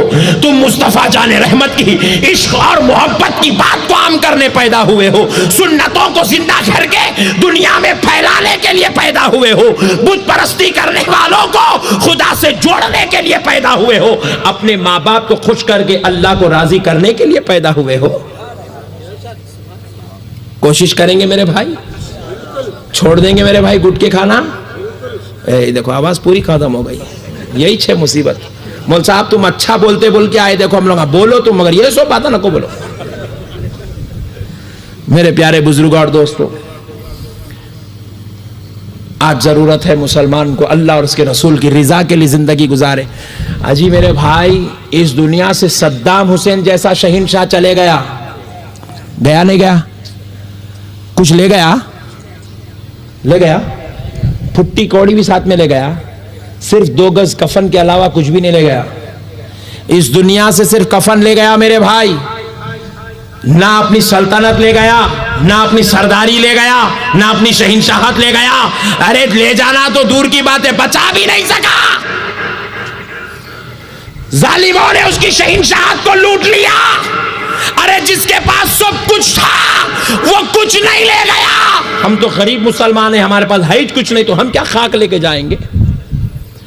अरे अल्लाह के दरबार में पहुंचना है मुसलमानों, तो तैयारी इस बात की करो कि कुछ नहीं ले गए तो नहीं ले गए, मगर खुदा की कसम ईमान ले जाएंगे, सुन्नत मुस्तफा को साथ में लेकर जाएंगे, ईमान ले जाएंगे, सजदों की मोहब्बत साथ में लेकर जाएंगे, सजदों का अमल साथ में लेकर जाएंगे, तकवा साथ में लेकर जाएंगे, ज़कात साथ में लेकर जाएंगे, रोजे का अमल साथ में लेकर जाएंगे, और इतना अपने रब को खुश करके जाएंगे कि जब हम जाएंगे तो दुनिया ये नहीं कहेगी कि फुला का जनाजा जा रहा है, फुला साहिब के बेटे का जनाजा है, फुला के बाप का जनाजा है, फुला के भाई का जनाजा है। देखने वाला कहेगा आशिक़े मुस्तफा का जनाजा जा रहा है, खुदा के महबूब का जनाजा जा रहा है, मोहल्ले के नेक इंसान का जनाजा जा रहा है, जन्नती का जनाजा जा रहा है। नारे तकबीर, नारे रिसालत, फैज़ाने जामिया निजामिया, फैज़ाने बाबा फखरुद्दीन सरकार, अल्लामा अहमद नक्शबंदी साहब क़िबला, तहरीके सदाए अहले सुन्नत, तहरीके सदाए इस्लाम, नारे तकबीर, नारे रिसालत। अल्लाह रब्बुल इज्जत ने इरशाद फरमाया, या अय्युहन्नास कुलू मिम्मा फिल अर्दि हलालन तय्यिबा वला तत्तबिउ खुतुवातिश शैतान इन्नहु लकुम अदुव्वुम मुबीन। ऐ लोगों, खाओ जो कुछ तुम्हारे रब ने तुम्हारे लिए हलाल किया, पाक किया, खाओ। कह रहा है अल्लाह, खाओ। क्या खाना है खाओ बोल रहे अल्लाह ताला। अभी ने खा रहे बोले तो पीछे पड़े हुआ है, वो कुरान में है क्या, वो हदीस में है क्या, वो फातिहा कहीं को दिला है, वो सामने कहीं को रखे, वो बूंदी कहीं को चढ़ा है। अरे खा रहे बड़े भाई, अल्लाह ताला खाओ बोल रहे हैं भाई, और खाली या अय्युहन नास बोल रहे हैं अल्लाह ताला। या अय्युहन ना, खाली या अय्युहल्लज़ीना आमनू नहीं कह रहे हैं, या अय्युहन नास कह रहे हैं। सिर्फ ईमान वालों खाओ नहीं, लोगों तुम भी खाओ बोल रहे, ईमान नहीं लाया था तू भी खा रहे भाई बोल रहे हैं। अब तू खा मेरे बंदे, कुरान में है शरबत हराम। अरे खुदा बोल रहा खा, तू हराम का फतवा को लगा रहा रे भाई। मेरे प्यारे बुजुर्ग और दोस्तों, ये अजीब और गरीब कौम है, कहां से आए इन लोग समझ में नहीं आया मेरे को अब तक। कहां से निकले, कौन इन लोगों को निकाला, कहां से आ गए इन लोग। अल्लाह ताला क्या कर रहा है देखो, या अय्युहन्नासु कुलू मिम्मा फिल अर्दि हलालन तय्यिबा, ऐ ईमान वालों खाओ वो जो कुछ तुम्हारे रब ने तुम्हारे लिए हलाल किया और पाक किया। मुहर्रम का शरबत लग जाएगा, हराम। अरे बोला काय का हराम, क्या इसके अंदर नौज़बिल्लाह शराब मिले हुआ है, हराम होने का। गुड़ का पानी ये पी भाई, खुव्वत आती बोल के पिला रहे थे को, हराम कर। गुड़ खुदा हलाल करता, तू हराम कर रहा। मेंटली रिटायर्ड है मेरे भाई लोग। हाँ, फातिहा दियो सो मैंने कहा था, कहीं को नहीं कहा था, टेंशन क्या है, फातिहा ही दिए ना, भजन तो नहीं पढ़े ना, उसपे मंत्र तो नहीं पढ़े ना, गीता पढ़े क्या नहीं, कुरान पढ़े। अच्छा, और इसकी हिमाकत देखो, फातिहा पढ़े तो पूछता कुरान में है क्या, फातिहा देना। हाँ, मैं परेशान हुआ, परेशान होके पूछा मियाँ ये मैं जो सूरे फातिहा पढ़ा किसमें है भाई, जरा जोर से बोलो, ये सूरे इखलास किसमें है, और ये दरूद पढ़ो बोल के हुक्म किसमें है। फिर मैं कुरान में से कुरान पढ़ रहा हूँ, फातिहा पढ़ रहा हूँ, कुरान में से इखलास पढ़ रहा हूँ, फिर इन्हें पूछता कुरान में है क्या। बात समझ में आई? अरे कुरान में है क्या बात, सूरे फातिहा कुरान में ही है, कुरान में से सूरे फातिहा निकाल के पढ़े तो पूछता कुरान में है क्या। तो पता चला जब अल्लाह अक्लें छीन लेता है तो दीन निकाल लेता है, और जब दीन लेना चाहता है तो अक्ल छीन लेता, समझ में नहीं आता। कुरान पढ़े तो पूछ रहा कुरान में है क्या कहते। मेरे प्यारे बुजुर्ग और दोस्तों, बहरहाल ये जाहिलों की बातें छोड़ो, इनके पीछे पड़े तो अब 2 दिन भी तकरीर कर दो कम है इनके ऊपर। मगर अब सुनो, मैं जो बात अर्ज करना चाहता हूं, अल्लाह कह रहा है लोगों खाओ वो जो कुछ तुम्हारे रब ने तुम्हारे लिए हलाल किया और पाक किया। फिर उसके बाद अल्लाह इरशाद फरमाता है वला तत्तबिउ खुतुवातिश शैतान, शैतान के नक्शे कदम पे मत चलो, क्योंकि वो तुम्हारा खुला दुश्मन है। कौन है वो? तुम्हारा सबसे बड़ा दुश्मन है, वो तुमको तबाह कर देगा, बर्बाद कर देगा। और आज की तबाही कैसी आ रही है मेरे भाई, आज के जमाने में सबसे बड़ी शैतान की नक्शे कदम जो हमारे अंदर पाई जा रही है, खुद गर्जी, सेल्फिश। आज के मुसलमान को मैं देख रहा हूं, बस हर कोई अपना अपना लगा, भाई से उसका कोई ताल्लुक नहीं, बहन से उसका कोई ताल्लुक नहीं। हद तो ये हो गई, आज 70% नौजवान ऐसे हैं जो बीवी मिल गई तो माँ बाप से भी रिश्ता तोड़ रहे हैं। थोड़ी दौलत आ गई, खानदान से रिश्ता खत्म, बेगम मिल गई, अब अम्मा बाप को जी बोलते क्या, एकदम बुरा दिख रहा है, जिसको गिल्टी फील हो रहा है। पैदा हुए जब से लकड़ियां लेके मारे सो इसको, पैदा हुए जब से इसको बुरा बोले, किसको बुरा नहीं लगा, को बनकर पैदा हुए जब से इसको बोले, इसको बुरा नहीं लगा। मगर अब जो है मेरी बेगम के सामने नहीं बोलना, बोले बेगम के सामने मत बोलो, मेरे को बहुत गिल्टी फील हो रहा है, मेरी बेइज्जती, मैं इंसल्ट फील कर रहा हूं। मेरे प्यारे बुजुर्ग और दोस्तों, जरा गौर तो करो। अरे वो माँ बाप, अल्लाह अल्लाह उनकी अजमत के सदक़े और कुर्बान जाएं। मेरे प्यारे भाइयों, अगर आप मुझसे पूछे कि इस कायनात में सबसे बड़ा मर्तबा किसका है, तो मैं कहूंगा, हम आम लोगों की बात कर रहा हूं, अल्लाह वालों की ऊपर की बात नहीं, आम लोगों की बात कर रहा हूं। आप पूछें कि सबसे बड़ा मर्तबा किसका है, तो मैं कहूंगा माँ का, औरत का। किसका मर्तबा बड़ा है बोलो भाई, जरा जोर से बोलो। औरत का सबसे बड़ा मर्तबा किसका है? क्योंकि मेरे भाई, औरत इस कायनात में सबसे बड़ी नेमत है खुदा की, उससे बड़ी नेमत कुछ भी नहीं है इस कायनात। खुदा की सबसे बड़ी नेमत औरत है। और आज अफसोस इस बात का है, लोग औरत को मार रहे हैं, उसके ऊपर बेल्ट भी चला रहे हैं, लकड़ी भी चला रहे हैं, डंडे भी चला रहे हैं, जुबान भी चला रहे हैं, हाथ भी चला रहे हैं, और तलाक भी दे रहे हैं, नौज़बिल्लाह। मेरे प्यारे बुजुर्गों और दोस्तों, सबसे बड़ा मर्तबा इस कायनात में औरत का। आप पूछे मौलवी साहब, इतनी बड़ी बात अब तक नहीं सुने, वो पैदा जब से नई बात मालूम हो रही। देखो मेरे प्यारे भाइयों, सरकार गौसे पाक की बारगाह में चलते हैं। गौसे आजम, आप पर मेरी जान कुर्बान। हम आपके मानने वाले, आपके शहदाई, आपके गुलाम, आपकी 11वीं करने वाले गुलाम है। सरकार इमाम, ऐ गौसे आजम, हम आपके गुलाम आपसे ये पूछ रहे हैं, जरा आप ये बता दें, आपका मर्तबा बड़ा है, आपकी माँ का मर्तबा बड़ा है? सरकार गौसे पाक कहेंगे, खुदा की कसम मेरी माँ का मर्तबा बड़ा है। अजी आओ चलते हैं हजरत गरीब नवाज रजी अल्लाह तआला अन्हु की बारगाह में। गरीब नवाज, आप पर हमारी जान कुर्बान, जरा ये तो बता दें, आपका मर्तबा बड़ा है या आपके पैदा करने वाली माँ का मर्तबा बड़ा है? सरकार गरीब नवाज जवाब देंगे, मेरी माँ का मर्तबा बड़ा है। क्यों बड़ा है दोस्तों?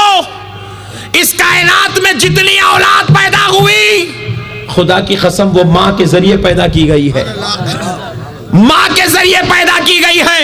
और मदीने वाले आका, सारे जहां के आका, कायनात के शाह, हम गुलामों के दाता, उस माँ का मर्तबा बयान करते हुए यूं इरशाद फरमाते हैं, अल जन्नतु तहता अक़दामिल उम्महात, जन्नत तुम्हारी माँ के कदमों के नीचे है। सरकार माँ का मर्तबा बता रहे हैं कि जन्नत उस खातून के कदमों के नीचे है जिसके जरिए से तुमको पैदा किया गया है।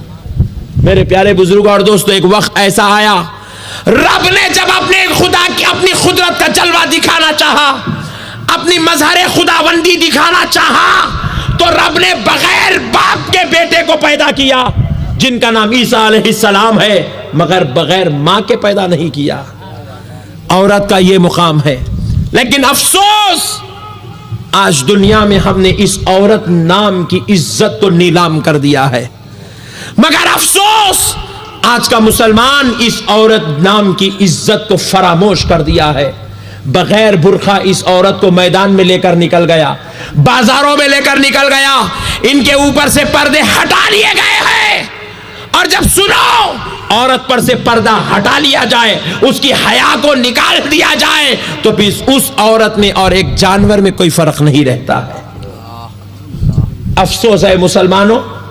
आप सोच रहे हैं कि मुल्क साहब औरतों को बोलो, हम लोग कहीं को बोल रहे हैं। याद रखो, औरत मुख्तार नहीं है, औरत हाकिम नहीं है, औरत मातहत होती है।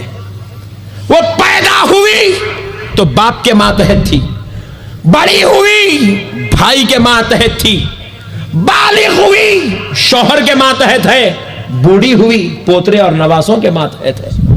अल्लाह ने औरत को कहीं भी तन्हा नहीं रखा, हमको उनका कफील बनाया है।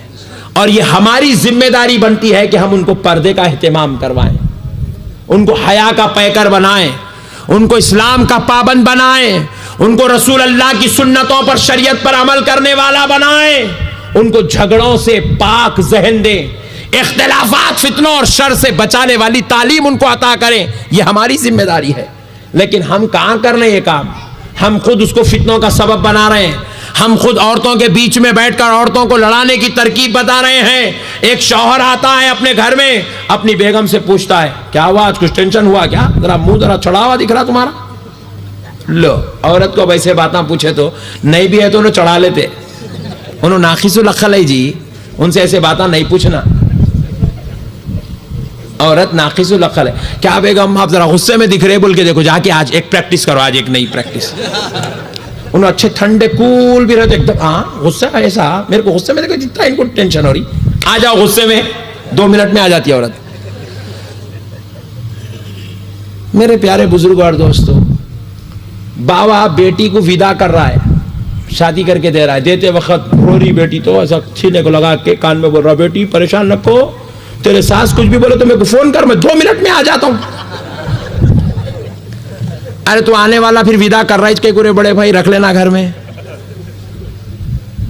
नहीं भाई। और आज का नौजवान भाई अपनी बहन को जो है बोल रहा, आप जाओ कॉलेज को। भैया छोड़ दो भैया। नहीं तुम जाओ, मैं नहीं छोड़ता। अरे नौज़ुबिल्लाहि मिन ज़ालिक। अरे नौजवान, लानत है तेरी इस जवानी पर अगर तू अपने बहन की हिफाजत नहीं कर सकता है। क्योंकि एक औरत की मिसाल बुजुर्गान दीन फरमाते हैं बकरी की मानिंद है। किसकी मानिंद है? जरा जोर से बोलो।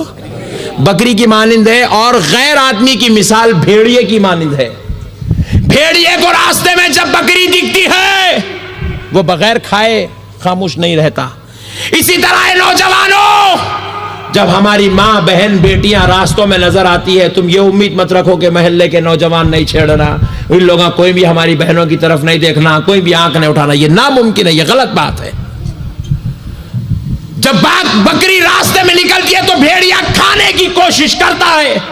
इसी तरह जब कोई गैर मर्द औरतों को देखता है तो गंदी नजर उस पर पड़ती है, क्योंकि यह खुदा का बनाया हुआ कानून है। अपनी बेटियों की हिफाजत करना सीखो मुसलमानों, अपने बेटियों को बचाओ। आज हमारी नादानियां हर बेटी के हाथ में फोन दे के रखे हुए। कई ऐसे तलाक हमारे मुआशरे में हो गए हैं, कई ऐसे तलाक हुए। लड़कियों को गलत अंदाज में फोन देकर रखा गया, शादी के बाद उसका गलत इस्तेमाल हुआ, शौहर ने देखा तलाक दे दिया। क्यों दिया जाता है? मेरे प्यारे भाइयों, अल्लाह और उसके रसूल का वास्ता, अपने घरों में औरतों को फितनों से बचाओ और जाकर अपनी बीवियों को, अपने माओं को, अपने बहनों को किसी नौज बिल्ला गलत तालीम मत दो, बल्कि खुद सुधर जाओ। आज से अपनी बहनों और माओं की हिफाजत की जिम्मेदारी ले लो और ये यकीन के साथ जिंदगी गुजारो कि जब तक जिंदा रहूंगा मैं अपनी मां बहन बेटी का मुहाफिज बन के जिंदा रहूंगा। और अगर ऐसा करोगे तो वो दिन दूर नहीं है, हमारी बेटी जब घर को जाएगी तो ससुराल को रहमत खाना बना देगी। आज अजाब बना हुआ है मेरे भाई।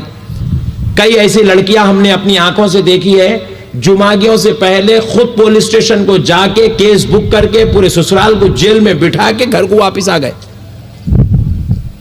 क्यों? उनके माँ बाप ने उनको तालीम ही ऐसी दी है, तरबियत ही ऐसी दी। और सुनो, मदीने वाले आका क्या इरशाद फरमाते हैं। मेरे आका रहमतुल आलमीन सल्लल्लाहु अलैहि वसल्लम की बारगाह अक़दस में चंद खवातीन बैठी हुई हैं। सरकार खवातीन के इज्तिमा से खिताब कर रहे हैं। आका नामदार मदनी ताजदार दोनों आलम के मुख्तार सय्यदुल अबरार सल्लल्लाहु अलैहि वसल्लम की बारगाह अक़दस में एक खातून कहती है, या रसूल अल्लाह, मेरे आका मुझे कोई ऐसी नसीहत फरमा दे जिसकी वजह से मैं जन्नती हो जाऊं, जिस पर अमल करके मैं जन्नती हो जाऊं। तो सरकार ने पूछा, तुम्हें कितनी औलाद है? बोले, या रसूल अल्लाह मुझे 3 बेटियां हैं। कितने? 3 बेटियां हैं। सरकार ने इरशाद फरमाया, जाओ अपनी उन 3 बेटियों की अच्छी परवरिश करो, अच्छे अखलाक सिखाओ, दीनदारी सिखाओ, नेकी सिखाओ और नेक शौहर से उनका रिश्ता करके दो, नेक आदमी से उनका रिश्ता करके दो। अगर तुम ऐसा करोगी तो उन 3 बेटियों की अच्छी परवरिश और अच्छे घर में रिश्ता करके देने की बरकत से अल्लाह तुम्हें जन्नत में जगह अता फरमाएगा। फिर एक खातून उठकर खड़े हो गई, बोले, या रसूल अल्लाह, मेरे रब ने मुझको सिर्फ 2 ही बेटियां दी है। मेरे आका,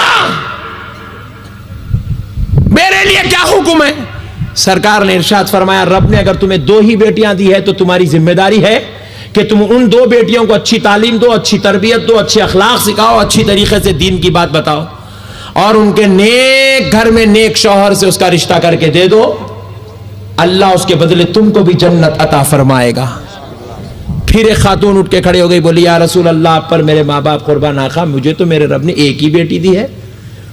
हुजूर इरशाद फरमाए, उस एक बेटी की अच्छी परवरिश करो, अच्छे अखलाक सिखाओ, दीन की तालीम दो, अच्छी तरबियत दो और नेक आदमी से उसका रिश्ता करके दो। अगर तुम ऐसा करोगी तो अल्लाह तुमको भी जन्नत में जगह अता फरमाएगा। अब ये तीनों को खुशखबरी सरकार सुनाए। अब हजरत आयशा उठ के खड़ी हो गई, बोले, या रसूल अल्लाह, आप पर मेरे माँ बाप कुर्बान आका, मुझको मेरे रब ने कोई बेटी ही नहीं दी है। या रसूल अल्लाह, मेरा क्या होगा? तो मेरे आका इरशाद फरमाते, आयशा परेशान क्यों होती हो? जिसका कोई नहीं है उसके लिए मैं हूं ना, उसको मैं अपने साथ जन्नत में ले जाऊंगा। मेरे प्यारे बुजुर्ग और दोस्तों, कुर्बान जाए, सरकार इरशाद फरमा रहे, अपनी औलाद की अच्छी तरबियत करो, ये जन्नत में जाने का जरिया है। औलाद को बदअखलाकी मत सिखाओ। आज हमारे पास कई ऐसे लोग हैं जो नौज बिल्ला बीवियों से गाली से बात करते हैं, अरी तुरी से बात करते हैं, ताने मारते हैं। और अभी तक भी बाज में देखा, सफेद दाढ़ी हो गई बाज लोगों को, मगर वो बोलना नहीं भूलते बेगम को, बेगम तुम्हारे अब्बा साइकिल देते बोले थे, अब तक नहीं दिए। अल्लाह अकबर, कब तक मारते मेरे भाई ताने? बस करो मेरे भाई। अजी मर्द आदमी लेता नहीं जी, मर्द आदमी लेता नहीं। अनंतापुर के तो पूरे करोड़पतियां बैठे हुए यहाँ पे, लेते जी। लिए भी तो कितने लेंगे आप बोलो? बोलो जी कितने लेते, मैं दिलाता हूं। अनंतपुर में नहीं दिए तो हैदराबाद से दिलाता हूं। कितने लेते बोलो, कितने कितने में बिकने वाले आप बोलो जी? 1 लाख। आप बोले क्या मौल साहब इंजीनियर हूं, अच्छा चल जान दे 3 लाख। आप बोले नहीं मौल साहब बड़े भाई 5 लाख, चल 5 लाख। अब इससे ज्यादा तो तेरे को देते भी नहीं कोई भी, तू जिंदगी भर बुढ़ा होता इसी पर डराना पड़ता। क्या भाई 5 लाख लेंगे? चलिए 5 लाख ले भी लिए। बेचारा बच्ची का बाप मजबूर होके सूद पे पैसे लाया, ये घर बेच के लाया, वो जमीन बेच के लाया, वो सोना बेच के लाया, कुछ भी करा क्या भी करा, अच्छा पढ़ा लिखा है, जरा गोरा घुमटा अच्छे खानदान का, बोल के 5 लाख दे भी दिया। अब मैं पूछता हूं कितने दिन खाते, कितने दिन खाते जी 5 लाख? आज के एक आम इंसान के जिसके घर में 4, 5, 6, 8 आदमी रहते, उसके एक महीने का खर्चा 40,000 रुपए आज के जमाने में। 5 लाख ले भी लिया तो कितने दिन खाता भाई? 1 साल। 1 साल की कमाई 5 लाख रुपए 1 साल में उड़ जाते हो? नहीं, 2 साल खाता होगा, चल 2 साल खा लिया, 3 साल खाता होगा। 3 साल के बाद तो 5 लाख खत्म होने वाले ना हो। नहीं बोल साहब मैं इनोवा कार लेता हूं। कितने दिन चलाता? बोल बड़े प्यारे लड्डू, कितने दिन चलाता मेरे बा? 2 साल 3 साल। 5 लाख की कार आती क्या फुटी टूटी फुटी वो? 3 साल के बाद उसका पानट अलग, डोर अलग, आईना फुट गया, स्टीयरिंग निकल गया, खिस्सा खत्म, लिख जा लोहा पूरा डाला, कुछ तो भी फिर एक लिख जा साइकिल खरीद, खिस्सा खत्म। 5 लाख क्या है जी आज के जमाने में? अब वो खत्म हो गए 5 लाख, खा लिया, गाड़ी खरीद लिया, तोड़ लिया, फुड़ लिया, लॉटरी में लगा के उड़ा लिया, ये कर लिया, वो कर लिया, खिस्सा खत्म हो गया। अब 3 साल के बाद, 1 साल के बाद अब पैसे लेने अब अल्लाह के दरबार में आया। अरे मौला बहुत परेशान हूं, बहुत परेशान हूं मौला, कारोबार दे दे। अल्लाह की बारगाह से आवाज आती, वो 2 साल पहले भी मैं अल्लाह था।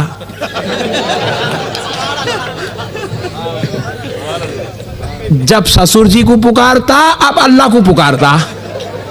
कैसा बंदा है रे तू? पॉइंट नोट करो दोस्तों। अरे नादान, आज रोने के बजाय जब ही रो लेता तो अच्छा था। मुझे मेरे रब होने की कसम, तेरी बीवी को तेरे लिए बरकत बना के तेरे घर भेज देता। तू 5 लाख का आदमी नहीं 5 करोड़ का आदमी बन गया होता।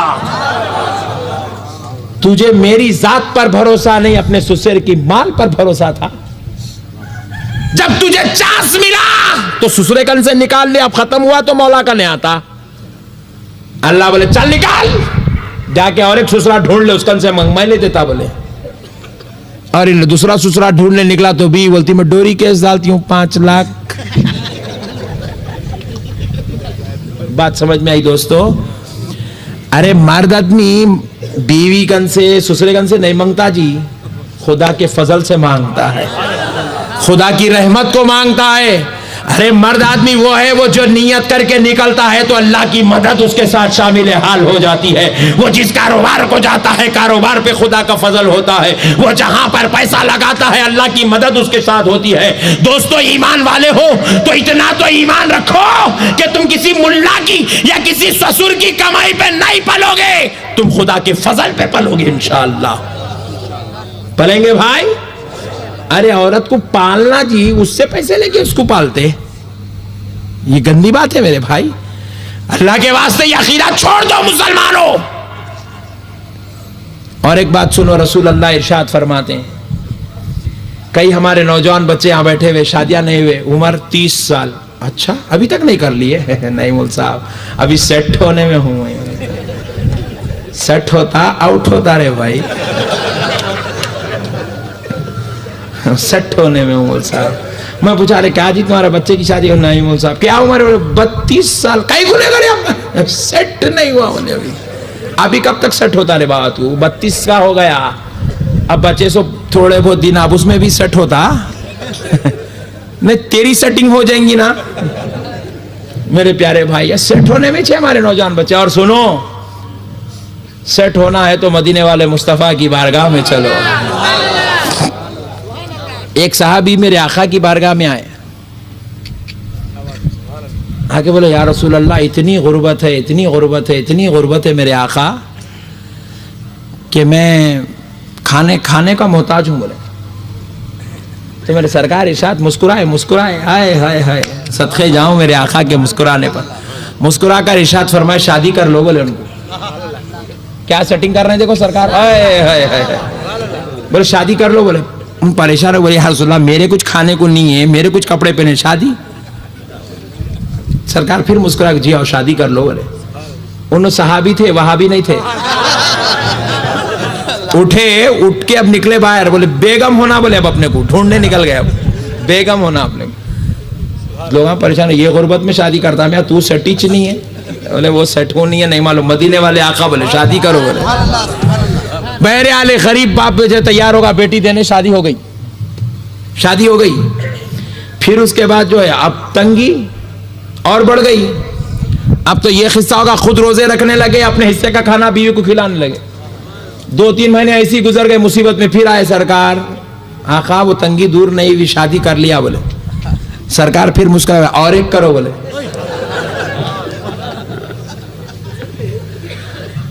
उन्होंने वहां भी नहीं थे, देखो पहले बोल रहा हूं मैं आपको, सहाबी थे। गए, बोले और एक, मेरा आका बोल दिया, बस जान कुर्बान है जी उन पे, शादी की क्या बात कर रहे हैं आप। और एक अब ढूंढने निकले, और एक होना आपने कुछ सेकंड, मगर सरकार का फरमान था एक, फिर और एक तैयार होगा, और एक जन अपनी बेटी दे दिया, और एक शादी करके घर को ला लिया। अब और तंगी बढ़ गई। अब क्या होगा, तीनों में से जो है एक टाइम इनो खाना है, एक टाइम उनो खाना है, या एक दिन इनो खाना है, एक दिन उनो खाना है, ऐसी तंगी चलने लगी। और टेंशन बढ़ गए, मुसीबत बढ़ गए, और परेशानियां बढ़ गए। फिर 2-3 महीने के बाद सरकार, वो सरकार परेशानियां दूर नहीं हो रहे मेरे आका, बहुत परेशान हूं। सरकार बहुत मुश्किल में हूं, बहुत परेशान हुआ आका, जीना मुश्किल हो गया है, भूख मौत तो याद दिला रही है, हलाकत सामने खड़ी है। सरकार इरशाद फरमाए और एक शादी करो। बोले इन्हें सेट होने की चक्कर में 32 का होगा, शादी नहीं कर ले रहा। मेरे आका को देखो, गरीब की शादी पे शादी करा रहे, शादी पे शादी करा रहे लोग। शादी किसको बोलते समझे ही नहीं अब तक। तो सरकार बोले और एक करो। बोले आप वो साहबी गए, शादी करे, हालांकि जो तीसरी बीवी थी वो भी इंतहाई गरीब खातून थी, मगर जैसे ही इनकी किस्मत में आई, अल्लाह उसके कदम की बरकत से इतनी दौलत दिया, इतनी दौलत दिया, इतनी दौलत दिया, इतने कारोबार, इतनी तिजारत चलने लगी कि अब वो सहाबी 3 महीने के बाद सरकार के पास आ रहे तो मुसीबत सुनाने नहीं, अशरफियों के दीनार और दिरहम के खजाने कटोरों में भरकर माल लेकर सरकार की बारगाह में टोकरों में रखकर लाकर कहने लगे या रसूल अल्लाह, ये आपकी दी हुई तजवीज की बरकत है कि मैं आज सदका खैरात देने के लायक हो गया। तो याद रखो दोस्तों, शादी सेट होके नहीं करते, सेट होने के लिए शादी करते हैं। क्योंकि औरत जिस घर में आती है तो अपने कदम से बरकत लेकर आती है, औरत के कदम में बरकत है। और इसीलिए बड़े लोगों का मुहावरा मशहूर है, जिस घर में पहली बेटी पैदा होती है वो घर से सारे बलैयात को उठा लिया जाता है, मुसीबतों को उठा लिया जाता है, आफात को उठा लिया जाता है, फजले इलाही उस घर में बरसता रहता है। और जब तक वो बच्ची उस घर में बचपन के हाल में होती है, वो रेंगती है तो खुदा के फजल को ले आती है, वो चलती है तो खुदा की रहमत आती है, वो पकड़ना सीखती है तो बलाएं भाग जाती है। अल्लाह का फजल उस घर पे आता है जिस घर में औरत आती है और बेटी आती है। मेरे दोस्तों, अल्लाह के वास्ते शादी करो, छोटी उम्रों में करो, ये खुदा के फजल की बात है और ये अल्लाह की रहमत की बात है। और एक नियत करके करो कि जहेज नहीं लूंगा। अजी ससुर जी से क्या लेते जी? अजी रसूल अल्लाह से ले लो जो लेना है। अजी अगर आप ये नियत से शादी कर लेंगे, ऐ अल्लाह तेरे नबी की सुन्नत है और सुन्नत के मुताबिक कर रहा हूं मौला, ऐसी सुन्नत के मुताबिक के मौला, मैं अपने ससुर पे बोझ नहीं बन रहा हूं, मैं अपने ससुर से कुछ नहीं ले रहा हूं, और जो लेना हो मौला तेरे फजल से तुझसे ले लूंगा, तेरी रहमत से ले लूंगा। तो परवरदिगार आलम अपने हबीब के सदक़े में, अपने प्यारों के सदक़े, अपने महबूब के सदक़े उसको अता करता चला जाएगा। और दोस्तों, एक आखिरी बात सुन लो, जब अपनी बेटी को घर से विदा करो, तो ये बात बोल के नहीं बेटी तू फोन कर दे मैं आ जाऊंगा, नौज बिल्ला, ये जाहिलाना बातें करके विदा मत करो। अपनी बेटियों को सब्र की तालीम दो। किसकी तालीम? जरा जोर से बोलो। बर्दाश्त की तालीम दो। वो बहुत खुश नसीब बेटियां होती हैं जिनको ससुराल में जाने के बाद खुशियां और सुख नसीब होता है। 90% बेटियां ससुराल में सेट नहीं होती, मगर सब्र करना पड़ता है। मैं सेट नहीं हुई, मैं लड़ लेके आ जाती हूं, मैं डोरी केस डाल के आ जाती हूं, मैं नहीं जाती, मैं बैठ जाती घर में, मेरे को खुला लेना है, मेरे को तलाक होना है। ये जाहिलाना बातें औरत का जेब नहीं देता। औरत सब्र का नाम है, औरत बर्दाश्त का नाम है, औरत फजले मौला का नाम है। और सुन लो, औरत को सब्र करना ही पड़ेगा, क्योंकि कोई भी बेटी अपने ससुराल को जाएगी और वहां जाने के बाद उसको मुकम्मल माहौल उसके अंडर कंट्रोल होना, उसकी ख्वाहिश के मुताबिक होना, यह नामुमकिन बात है, नामुमकिन है। मेरे प्यारे बुजुर्ग और दोस्तों, अब सुनो हुआ क्या। एक बुजुर्ग है हैदराबाद में, उनके पास एक बहू आई, आकर कहने लगी हजरत मेरी और मेरी सास की बहुत टेंशन चल रही। बोले बहुत टेंशन चल रही मेरी और मेरी सास की, इतने झगड़े इतने झगड़े इतने झगड़े, रोजाना लड़ते लड़ते मैं बेजार आ चुकी हूं, ऐसी कोई तावीज दो हजरत, बुड्ढी का मुंह बंद हो जाना। बोले हजरत भी पूरे रोजाना सुनते सुनते सुनते सुनते थक गए। बोले अच्छी बात है अम्मा, आज एक तावीज देता हूं, आज वो बुड्ढी का पूरा इलाज कर देंगे। बोले पेपर लिए, लेके यूं पेन से इसके ऊपर ऐसे लिखे, लिख के पूरा पेपर फोल्ड कर दिए, फोल्ड करके बोले अम्मा ये तावीज रख ले, इसको मोम के अंदर रख, मोम के अंदर ऊपर परनी चढ़ा, परनी चढ़ा के इसको पहनना नहीं, बोले गले में पहनने की नहीं है, दंड पे नहीं बनना, बोले इसको ले जाके अलमारी में रख। बोले ये अच्छी बात है हजरत, जैसे ही तेरी सास पुकारना शुरू करे अलमारी में से निकालना, मुंह में रख लेना। बोले ये मुंह में रखने की तावीज है। बोले सुन के लाइट मत लो, जाके घर में सुनाओ, अम्मी को भी सुनाओ, बहू को भी सुनाओ, बेटी को भी सुनाओ, बाजी को भी सुनाओ, और हमारे भाभी को तो कैसा भी सुनाओ जी तुम लोग। चुप टेंशन में डाल के रखे हुए कई ऐसे नौजवान है भाई, ये बीवी के सास के झगड़ों में, अम्मा के बीवी के झगड़ों में शुगर का मरीज बन गया, उन्हें बीपी करीब आ गई उसके, दिखा तो यूं 12 बज रही, बैठा तो 6 बज रहे, क्या क्या की छोरा उसके साथ, इतना डरा डरा के लड़ा लड़ा के उसको परेशान कर दिया उसको। उन्हें बोल रहा बाहर जाऊं, कमाऊं, सेठ का टेंशन, मकानदार का टेंशन, मलगी के मालिक का टेंशन, काउंटर पे बैठा पैसे वालों का टेंशन, ऑटो चलाया तो लोगों का टेंशन, बस चलाया तो ट्रैफिक का टेंशन, घर को आया तो बीवी का टेंशन। अम्मा बीवी, भाई बीवी, बच्ची बीवी, सब लड़ रहे, क्या किस्सा है रे भाई? बोले मौत अच्छी है रे भाई, इससे दुबला होते जा रहा, रोजाना सुकरा एकदम। मगर मैं आज ऐसी तावीज दे रहा हूं, आपकी सुकन ये खत्म, आप सेहतमंद बन जाओ। ये तावीज पे अमल आप भी करो, जिसको भी टेंशन है उन्हों करो, स्वप्न को करो। तो हजरत क्या करे? बोले अम्मा ये तावीज रख ले, तेरी सास जैसा पुकारी निकालना, मुंह में रख के चबाना। बोले थोड़े दिन में देख कैसा असर होता है उसको। बोले अच्छी बात है हजरत, आपके सदके जाऊं, पैरा पड़ी, कंजूस मारवाड़ी थी, 11 रुपए देख चले गई।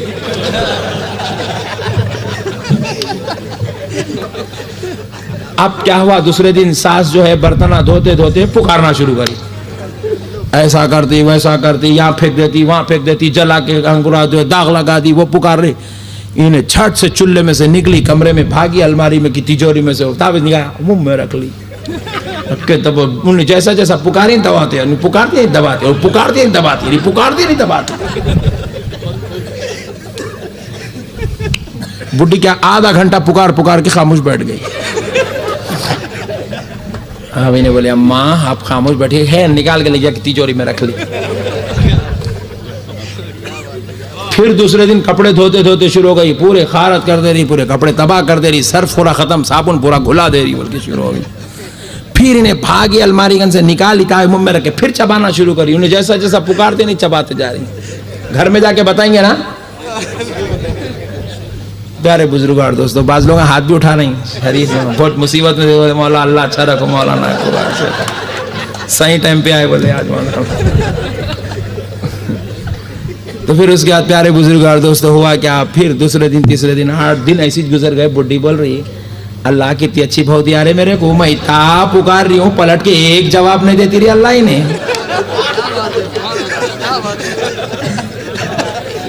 कितनी एहसान फरामोश रे मौला, इतनी प्यारी भाव मिली भी तो बहुत बदमाश रे मौला। मैं बुढ़ी पुकारते जा रही। अब क्या हुआ, जरा एहसास हुआ बुढ़ी माँ को, तो वो आधा घंटे की रोजाना की जो ट्रेनिंग थी थोड़ा कम होगा, उसमें 15 मिनट पे आ गए। फिर एक 8 दिन ऐसी पुकार, फिर ख्याल आया इतनी अच्छी भाव है, एक पलट के जवाब नहीं देती बेचारी। उसको क्या मालूम ताबीज चबात बैठी से। इतनी अच्छी भाव मिली मौला, फिर भी मैं कितनी गंदी हूं, पुकारते जा रही मेरी भाव के पीछे, एक पलट के जवाब नहीं दिया। अल्लाह हर एक को ऐसी भाव दे बोल रही। फिर उसके बाद वो पूरा पुकारना खत्म हो गया। 1 महीने के बाद क्या कार्रवाई हुई, उल्टा इसके हाथ से गफलत से भगोना छूट गया। तो अब उल्टी हुई कार्रवाई, वहां भगोना छूटते की उधर से बिजली बरसने वाली, उल्टी हो गई कार्रवाई। भाग के अम्मा के मार लगा क्या, मेरी अम्मा मेरी बेटी मार लगा। हाँ, इन्हें परेशान। ओहो हजरत तुम्हारे सदके जाऊं, क्या तावीज दिए हजरत। बुढ़ी पूरी सुधर गई बोले।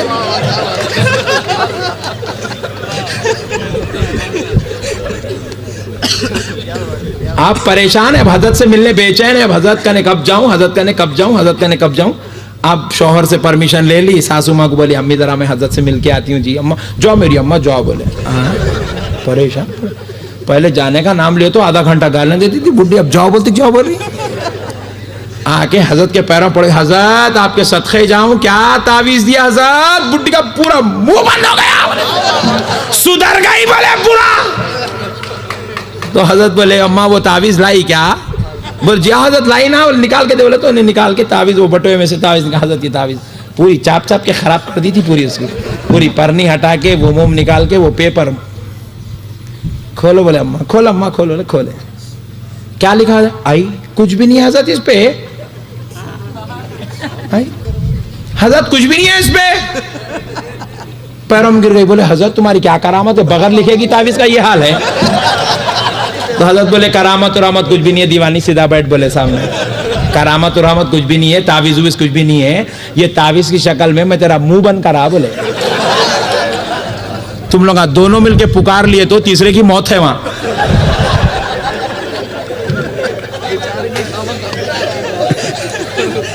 उसका तो भी शौहर जाता, तेरा तो भी शौहर जाता, दोनों में से किसका तो भी एक जनाजा निकलता। तुम लोग दोनों लड़े तो तुम दोनों में से एक को खामोश बिठाए तो सब आबाद रहते हैं। कौन तो भी एक सबर करना तुम लोगों में।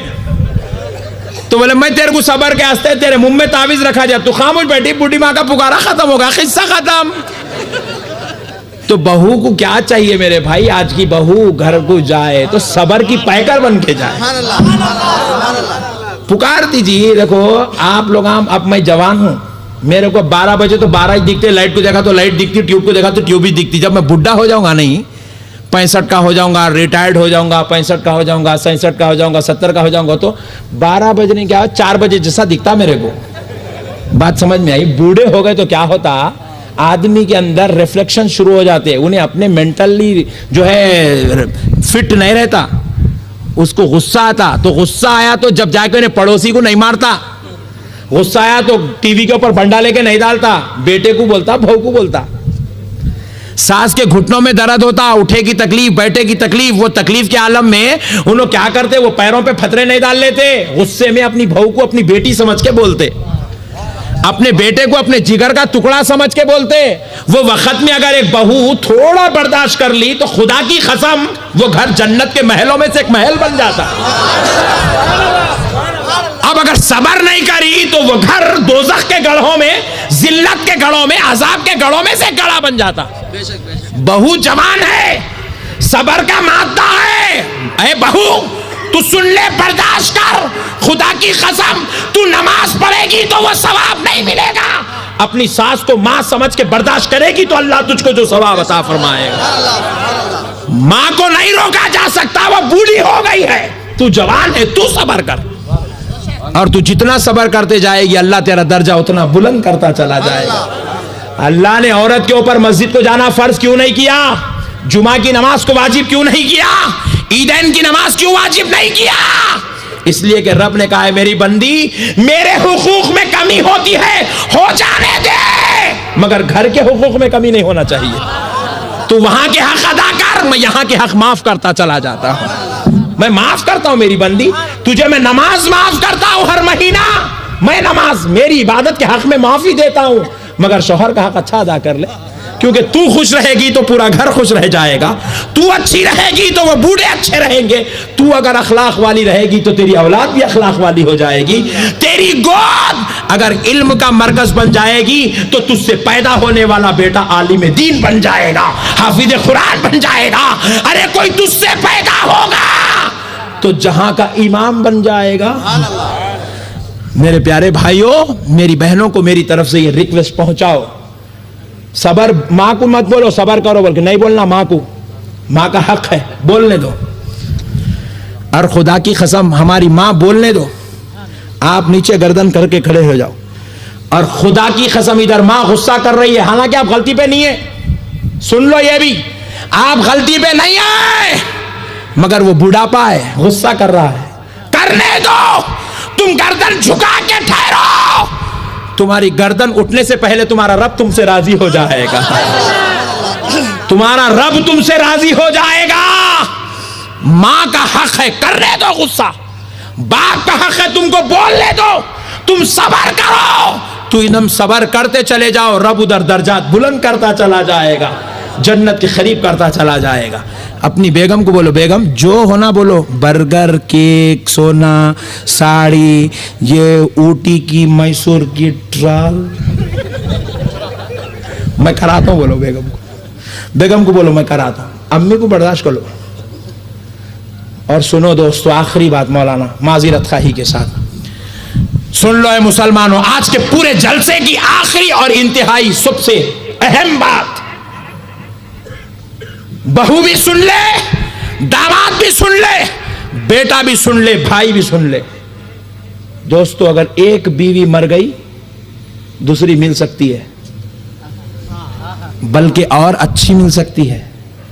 पहले वाली थोड़ा जरा मोटी थी, काली थी, दूसरी दुबली और गोरी मिल सकती है। दूसरी मर गई, तीसरी मिल सकती है, तीसरी चले गई, चौथी आ सकती है। और पहली वाली बीवी थी तो दूसरी वाली बीविच होती, दूसरी को रख के अगर तीसरी को बुलाए तो उन्हें भी बीविच है। मगर दोस्तों, एक मां अगर मर जाए, पूरी कायनात की औरतों को जमा कर लो, सारी औरतें जमा हो जाए, मगर मां नहीं मिल सकती है। अरे बाप शादी कर ले तो दूसरी औरत बाप की बीवी